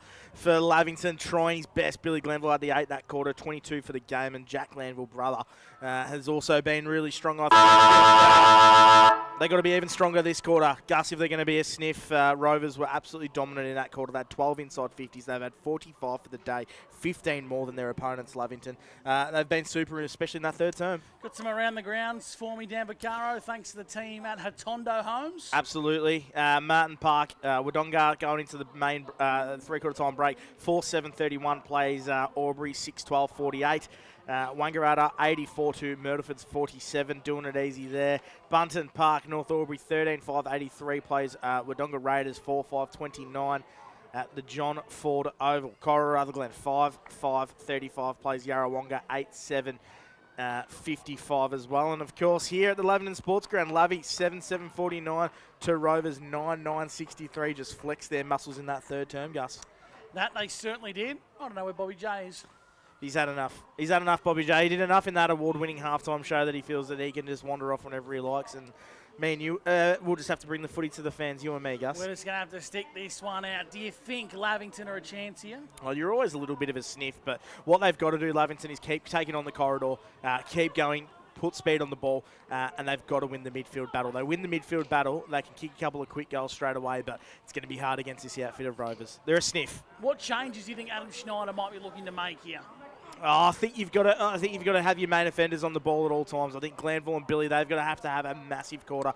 Keep the rotations low in the midfield. Get your strongest midfielders in and work it off halfback. Try and get the ball in Newton's hands a lot. He's only had the 7 disposals for the day. They rely on him off halfback, and Harrison Wilson get him a chop out as well. They're going to have to go through the halfback into the middle. Billy and Jack Glanville, some 40 winks. Yeah, Billy's had the 22. He's been solid, and Jack Glanville, I think, has been really good for 19 disposals for him. Here we go. The final terms underway on O&M Live. Thanks to Churchy and the boys at the Great Outdoors, Wagga Road, Lavington. We have another stoppage from the ball up once again. How many of those 40 winks disposals for Billy Glanville come in the first half, D-Back? Yeah, he had 10. He had 14 in the first half. Yeah, so he's been busy, particularly in the opening part of the game. Here's the Lavington Panthers kicking the wrong way inside 50. Riley Hurd went the wrong way. He's had a brain fade, the young fella. He'll bounce back. That is a cardinal sin in the stoppage. Last quarter. Ball up. We've still lost Bobby J. Yeah, Bobby J's nowhere to be seen. He's obviously wandered either down to the bench or into the main function room to Ladies' Day. I'm not too sure where he is, Gus. It is Ladies' Day. So I don't know. It is Ladies' Day. You never know what's happening. Here's a chance for the Rovers. Snapping and missing was Sam Catapan, minor score. Sam Catapan, he's been solid today, along with the rest of the midfielders. Charlie Thompson, 28 disposals. Sam Murray, 24, and Mitch Hardy has had the 21 as well. So 1 minute gone here for NZ. And at full-back, the Panthers attack the corridor. Oosterhoff in the centre of the ground, brought it front and centre. Billy Glanville, nice strong tackle. And the ball comes out towards the broadcast side now. Dangerous ball. In dispute, one-on-one battle. Buchanan and McMonagle. Well done, McMonagle. Boundary throw in. And the night shift's just arrived, Gus. Bobby Jackson's back. And welcome back to Sandra Sully with the late news on 2AY. Have I got a story for you boys? Oh, here we go. Is it an on-air or off-air? Off-air. Righto. Off-air. Ladies' Day. Does it involve Ladies' Day? Not No comment. Let's just call the footy. Dear.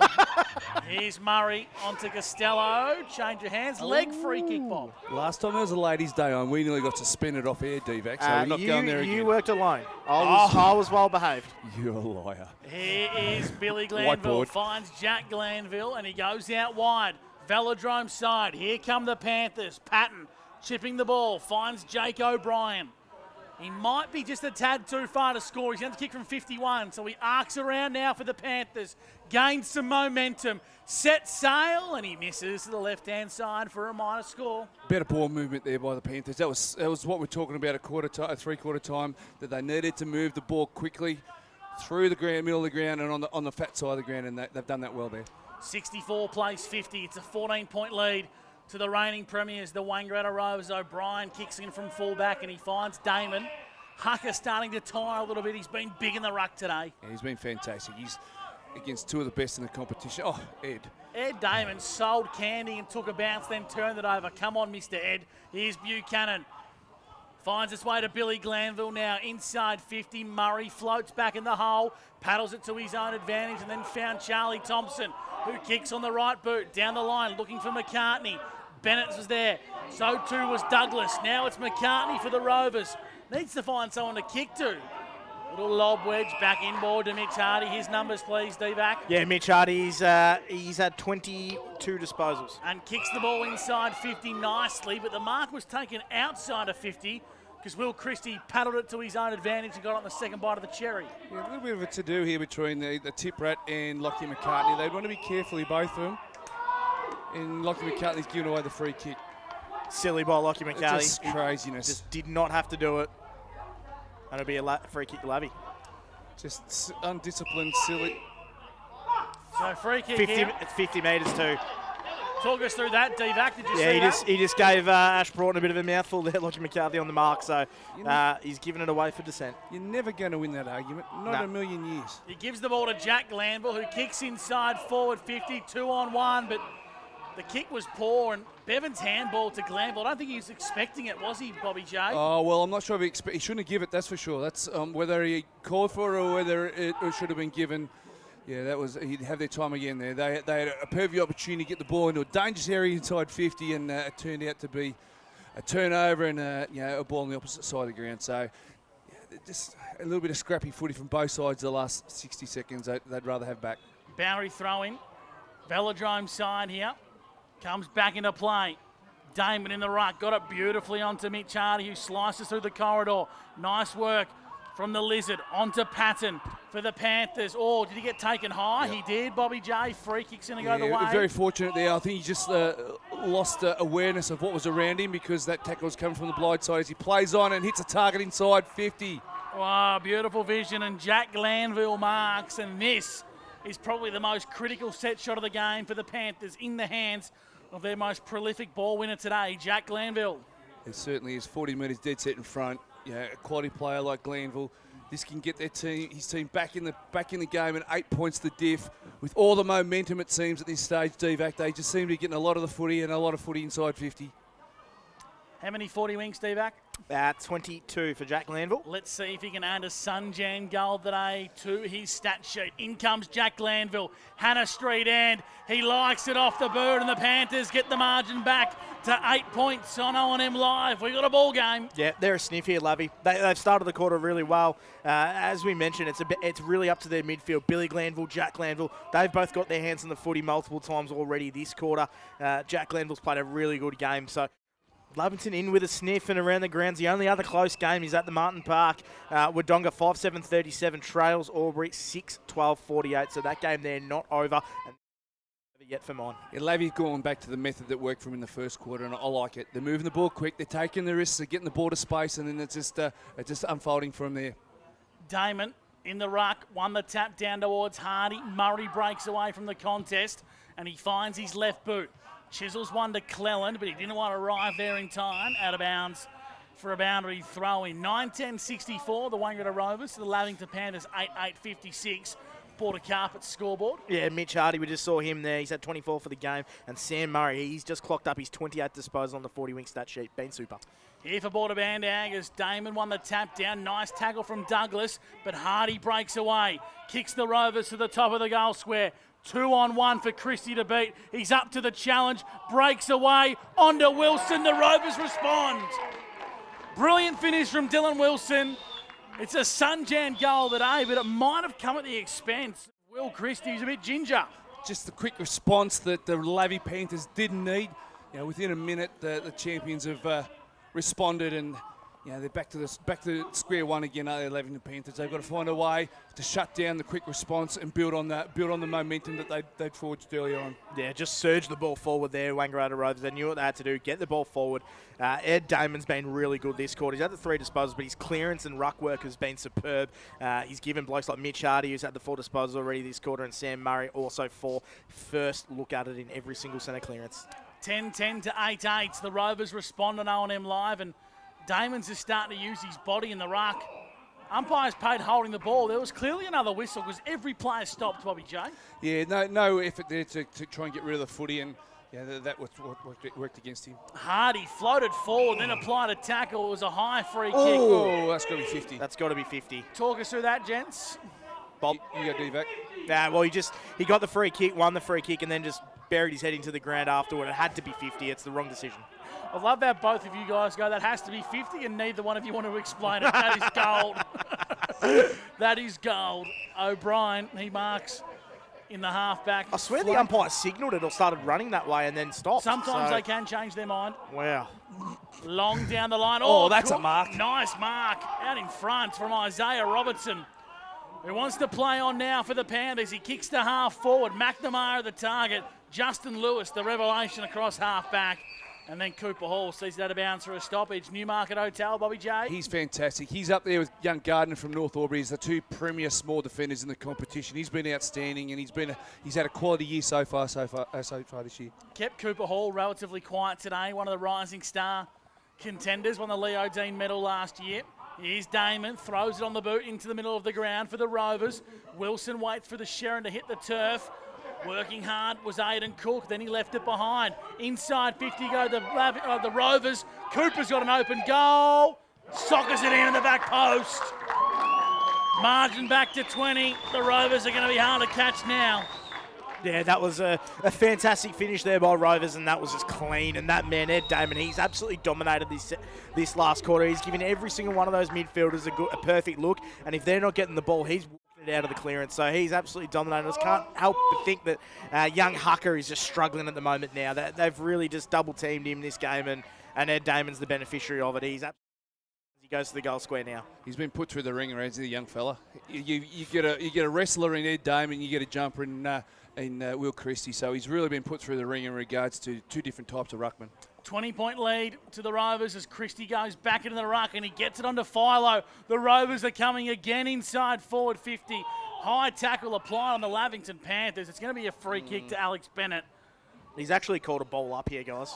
Yeah, that had to be a high tackle. Gee whiz. I can see why he played the decision he did, but it was a free kick every day of the week. Damon spits it at the back to Wilson. Wilson for the Rovers on the last line of defence. Tripping over and trying to keep it alive. Is it through from Cooper?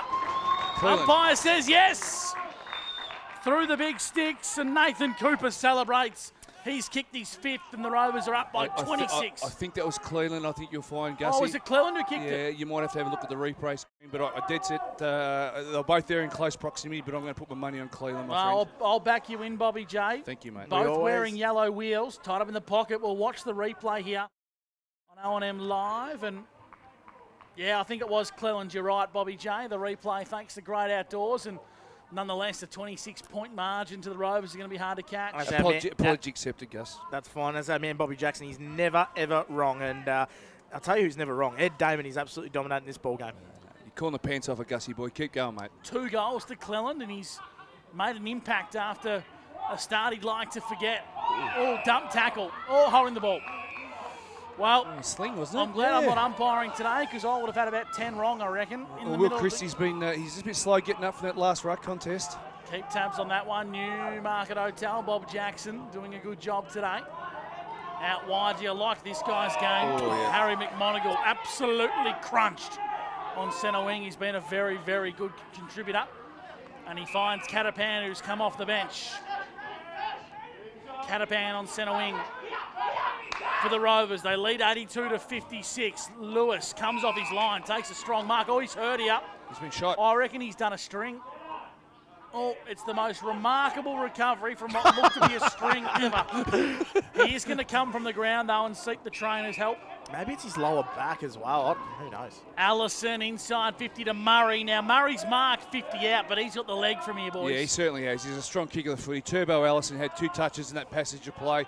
Leading off half-back and controlling this team.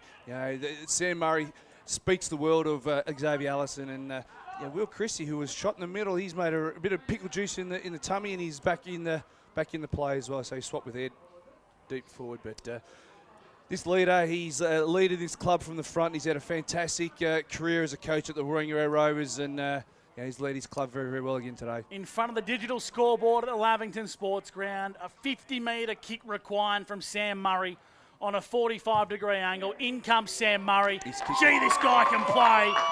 Sunjan goal today from the best in the business.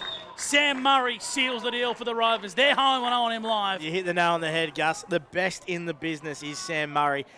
He has had 30 disposals in his kick to major. He's been superb, along with his teammates in that midfield. Charlie Thompson, he's had the 30 as well, and Mitch Hardy has had 26. So they're gotten to work, and especially in this second half, and especially in this last quarter, Bob. It was just a low traceable. He doesn't get a lot of height in his kick, Sammy. That was low and punchy and strong, as all his kicks are around the ground now. He's been a fantastic leader of men for a long time at this footy club. In the middle of the ground, here come the Rovers again. Chuck Thompson inside 50. Cooper smashed the pack. I don't know what the free kick's for. It's going to go the way of Lavington, Bob Jackson, Newmarket Hotel. All I can see that was from the way Mr. Cooper attacked that pack, and he might have got a bit of high contact with one of them. He definitely, there was a lot of collateral damage there. He hit it, and there was bodies going everywhere. Bennett cleared defensive lines, but Thompson was there for the Rovers. Got to be a contender for the Rebel Training Player of the Day. Sanson sits the handball out wide, trying to find a teammate of the Panthers. They go long down the line, and O'Brien was there. So O'Brien marks 5 metres in from the boundary line. 14 minutes gone for NZ Albury in the final term for the Great Outdoors. Kick was not the best, and Ed Damon chops out in the hole. This guy's been superb. His second half, particularly the last quarter, has been pretty good, isn't it? Yeah, he was challenged and probably beaten in that first half, and he's come back nice and strong. How many for Charlie Thompson with Sharon in hand? Charlie Thompson's about to have his 31st, Gussie. On to Hardy, who's been busy as well. Feeds it back to Chuck Thompson. And he's racking up the 40 winks disposals. Kicks out wide, and he finds Brodie Paul on centre wing, Velodrome side. Chips over the top. Hardy's aerobic capacity is outstanding, Yep. Bobby's just gliding across the turf like it's the opening term. Yeah, he was a full speed for that first quarter when he was one of the few shining lights for Rovers in that first quarter. But his work rate's been consistent all day. Inside 50 go the Rovers. Murray got clotheslined. Absolutely had his head ripped off, and now the umpires are going to fray a free kick to Lavington. Well, I'll be stuffed. Glanville over the top, looking to find Sanson. Hits it towards a bit of grass, trying to find a teammate to run onto it. McNamara back to Jack Glanville, the Panthers' best. Inside 50 with a narrow, shallow entry. Oosterhoff on his own crumbs, kicks it inside 50. Here's the go for Cooper Hall. Got 2 to beat. Robinson arrived late. Then he got the hands from Oosterhoff. Crunching the ground. Well done by Smith. Applies a big crunching tackle. Geez, their back six is claustrophobic when the ball hits the ground, and when they're desperate, there's no better sight in footy than watching those brown and gold jumpers just swallow up the space and really put pressure on the opposition. They're outstanding. The defensive unit for Wang Rovers. Here's Hardy breaking away, wants to give and go on the 1-2 with McMonigal, and he gets it. Gets himself to centre wing. Goodness, this guy can play. Kicks to half forward, trying to find Murray. Got 2 to beat. Did a pretty good job in doing so. Wilson joins in the party and takes it out of bounds for a boundary throw in. 88 plays 56 after 16 minutes on OMFNL Live. Just back to that contest in the forward 50 for Wangaratta Rovers. Sammy Murray had his legs taken out from underneath him and winded himself. He's still struggling a little bit. The coach of the Wangaratta Rovers. Boundary throw in, come back into play, and the ball goes up to half forward. What the hell is going on in there? There's something going on here, Gus. The umpires are going to get the ball back to centre wing, I'm thinking. Jason Rain is talking to Dylan Wilson. I'm assuming it's going to come back to Wilson here. I think it's going to be Harry Wilson who's going to get the free kick, Bobby J, on centre wing. No, sorry, didn't see any of that. But the Lizard, off he goes. He's the Lizard. Well, he just plays like one, Blakey. And he kicks inside forward, 50, flying, attacking the footy was Robertson, the youngster. Steals dearie the me. ball, and umpire says it's a high free kick. That's as stiff as they come. Pro opportunity there. I don't know what the... Anyway, here's O'Brien for the Rovers, long down the line. Nice hands out in front. Schulte. Was his own player. Was his own player. Oh, my Lord. Schulte on centre wing. Great outdoors. Comedy hours. Fourth final term here on O&M Live, and he's got no one to really give it to. He's just run towards the boundary line, kick smothered boot by Newton. The idea was right, the execution lacked poise. The whole thing just slowed down and the world just swallowed him up, young Noah Schulte. So he's come for a breather. I think his brain might have stopped there for a second. So he's come for Benny a spell. Hill music. Yeah, it was a little bit funny to watch, but they've had a crack. It's been a high-octane game all day, so all players are just about cooked, and we're just going through the last 10 minutes of play here. Slipping over at the crucial moment there was the Lizard, Harry Wilson. Now O'Brien kicks inside 50. Oh, great body from Will Christie. Has so much time and poise. Handballs to McCartney. McCartney to Murray. Murray to seal the deal. He's hit the stick. He's hit the stick, Bobby J. A minor score. Yeah, I could feel your lungs filling up, mate, and ready to launch into a great finish, but Sam Murray, he's done a lot right today. He's kept his side in, he's got his side back in the game, and now he's just enjoying a bit of time down forward. So, the coach has had a great day. The Lavington side's been brave, but they just quite haven't been strong enough for long enough. And it'll be an interesting chat with Snides after the game to get his thoughts on how things panned out today. Here's Summers in the middle of the ground, handballed over the top, couldn't quite hit a teammate in Corrigan. And the Stingray was lurking as well. We've got a free kick for holding the ball. So it's going to be a free kick to Corrigan, who wants to kick Lavington inside forward 50, looking for Jake O'Brien. Up to the task was McQuaid, the big double fist. Oh, friendly fire from the Panthers. And they cough the ball up in D50. McMonigal kicks long down the line. Nice work from Cooper. Tapped it trying to find Cleland, and then Cooper regained the footy. Kicks to half forward on a searching lead. Murray takes the mark. 50 from home, wants to centre it now for the Rovers. Christie's the target. Was he held? He was giving away a high. Yeah, there's two players from the Rovers, the streaming side 50 unmarked. I think the option was probably the third one of two other good ones. So the Lavington Panthers, they just got to keep going. There's lots of signs from similar to last week, wasn't there, DVAC, where they showed plenty of signs of playing a really good footy, but just couldn't quite match it with the Murford Saints, and the same again today with the two-time champions. Hucker continues to fight the fight. Inboard, Corrigan has spotted a teammate all alone in the forward pocket. It's Jake O'Brien, and he marks. Plays on, centres the ball. The Stingray looking to handball over the top. Cooper's gone loose in defence, mops up the crumbs, and O'Brien's there to centre the ball to Charlie Thompson. That sort of sums up Lavi's second half, Bob. Yeah, the intentions are there. The execution's not quite there, which could be a little bit frustrating for Snides and his coaching group. They've got plenty of good things to work, good plays to work with, but just not quite finishing off their good play. Long down the line, go the Rovers. Sits nicely. Murray on the left boot with poise over the top, looking for Booth. Lost his footing. And now the Lavington Panthers want to kick a high up and under long down the line. Oh, having a crack there was Summers, made an impact on the contest. Spills out the back and the Rovers are away. It's Sam Murray on centre wing, wanting to kick up in towards the forward 50. Cleland went the one-hander, beat Drew Bevan, but he couldn't beat Alex Bennett. And he pole drove him into the ground and won himself a free kick for holding the ball. Plays on at centre half back, and he's going to almost turn it over as Robertson marks. Wants to play on with not many to kick to. So the option's the Rooster. One-on-one with McQuaid. McQuaid got the fist. The fist went 20 metres back in the middle of the ground. And now the umpire calls for a stoppage. Well called by umpire Ash Broughton. Sam Murray, he has been huge this last quarter. Gus, 11 disposals and a major. He's had 35 for the day. He's a superstar. Bobby J, who are you thinking for the Rebel training player of the day at this stage? You've got a treble of Rovers that come to mind. You've got, as we go inside 50.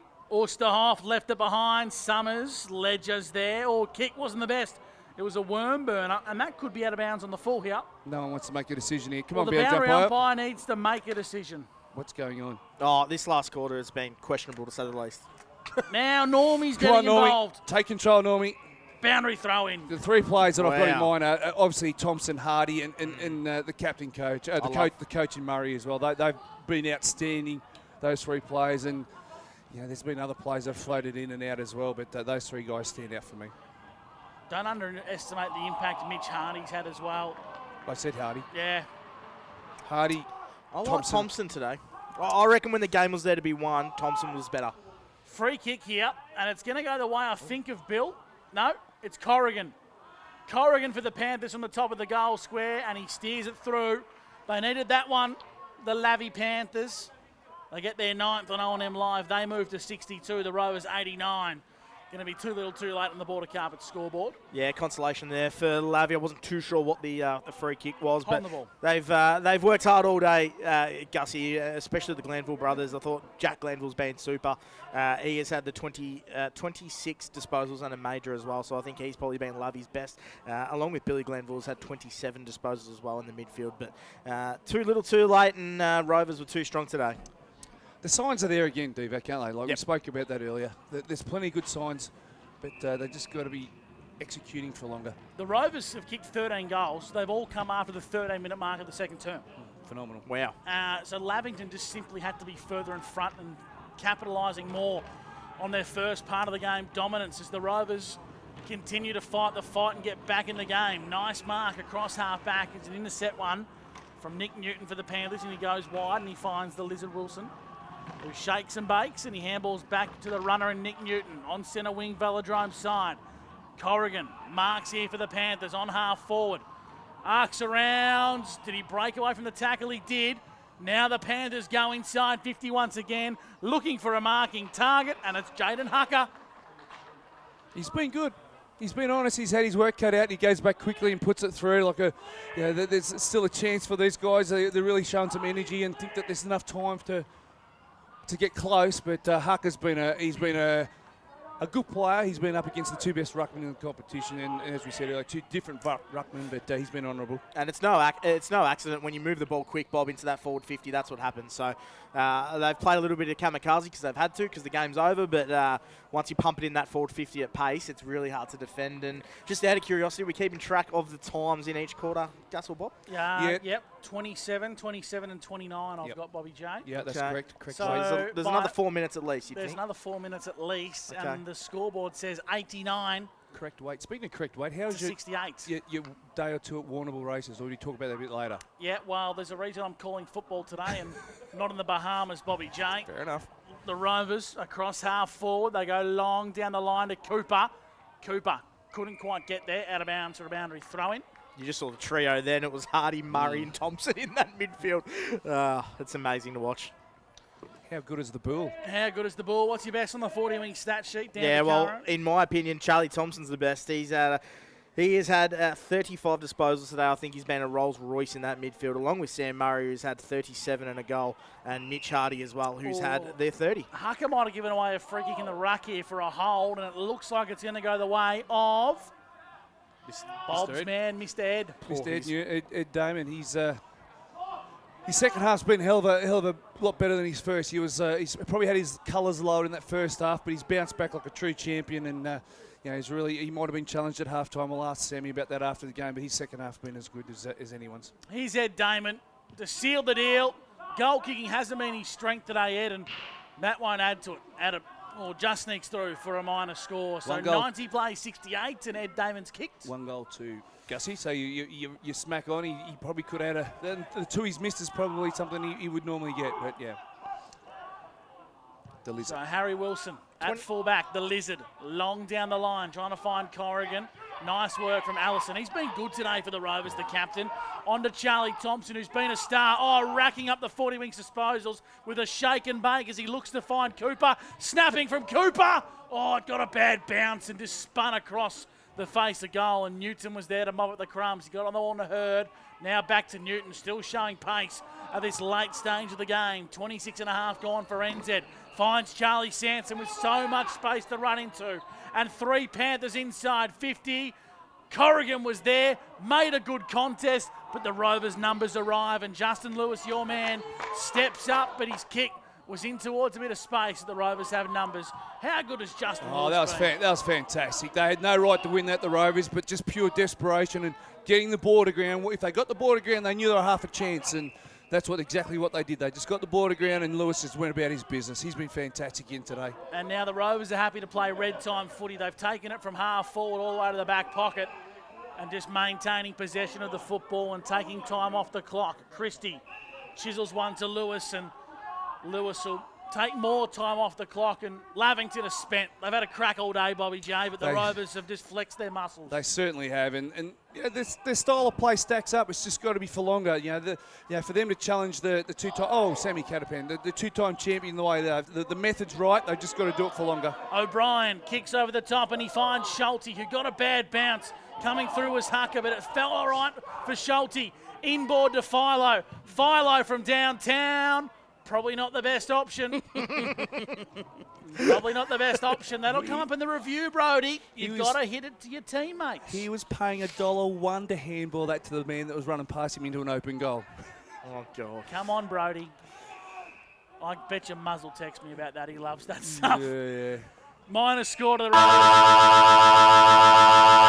As the siren sounds on O&M Live, the Rovers, it took them a long time. It took them 13 minutes into the second turn to register a major, but in doing so, they kicked 13 very, very quickly. 13-13, 91 to 10-8, 68.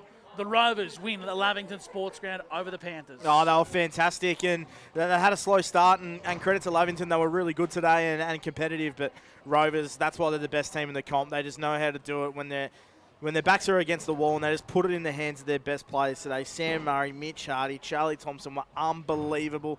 Ed Damon finished the game as strong as ever. They're two good Rovers. They are going to take some serious beating in season 2026.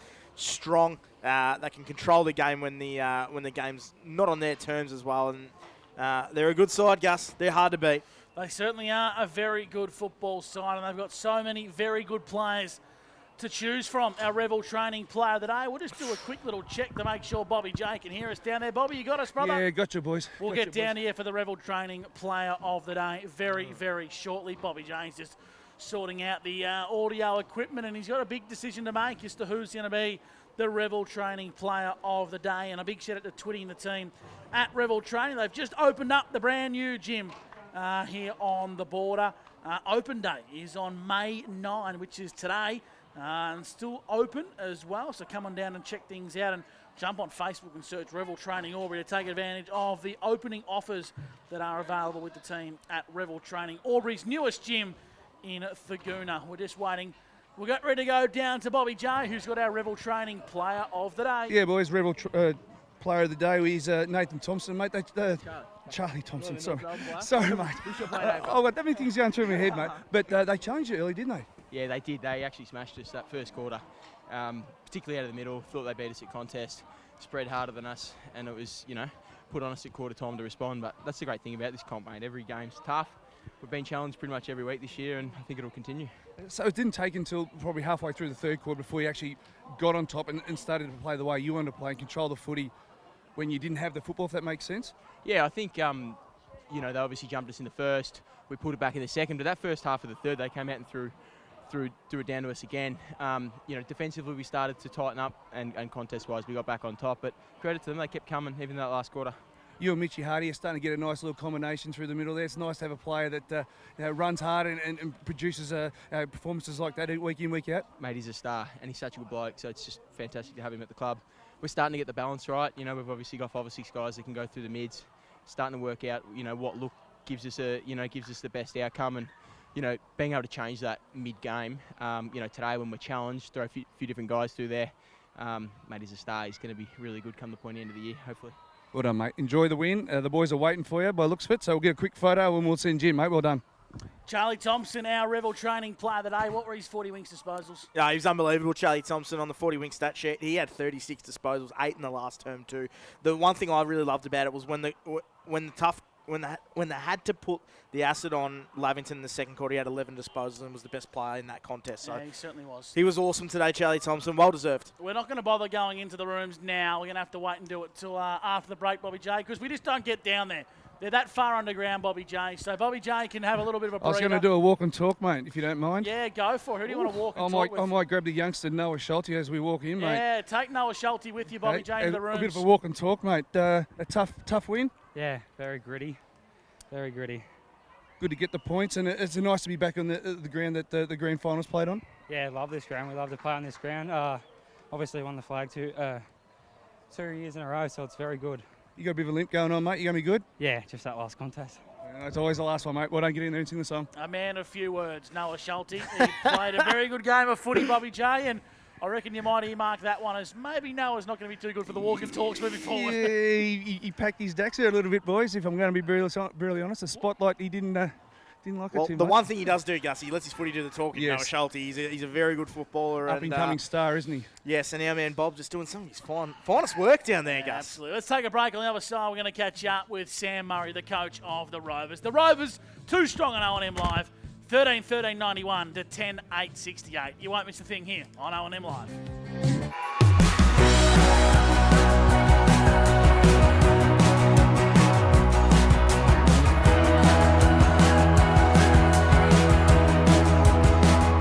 SS&A, this is your place. All right. I love you. Have a good shift. The all-new Nissan Navara, built for the grid shift.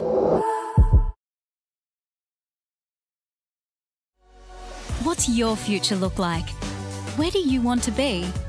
Whatever it looks like, with GoTAFE, you've got this. Get real skills for real jobs and careers right now. Search GoTAFE today. The Ovens and Murray Football League is proudly sponsored by Opal. Thinking packaging? Discover Opal.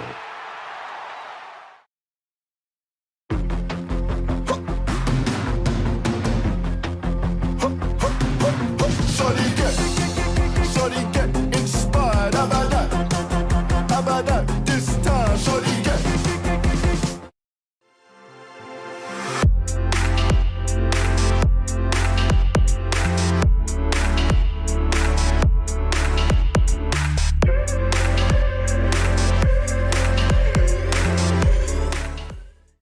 Explore where your new home begins. Discover our designs. Discover local land. Discover what's possible. Visit Sundancer Homes' new sales centre and showroom at 482 Kiowa Street, Albury.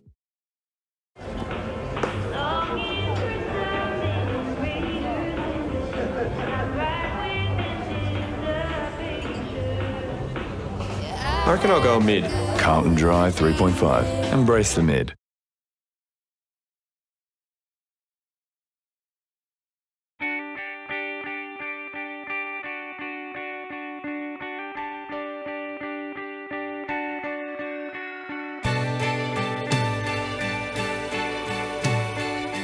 No one celebrates life like you do.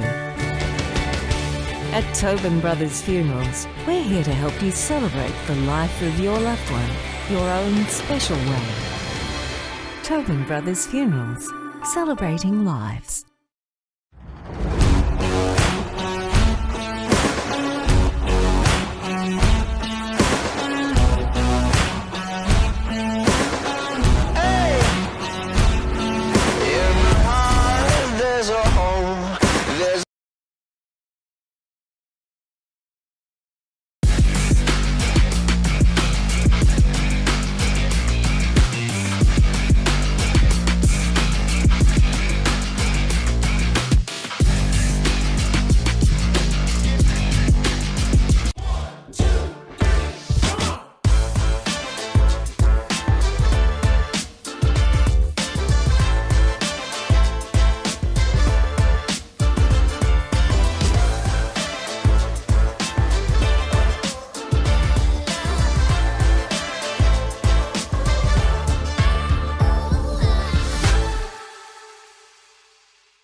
Adroit Insurance and Risk, your local insurance advisor, able to tailor insurance programs to support your business. And we're proud to support our local community.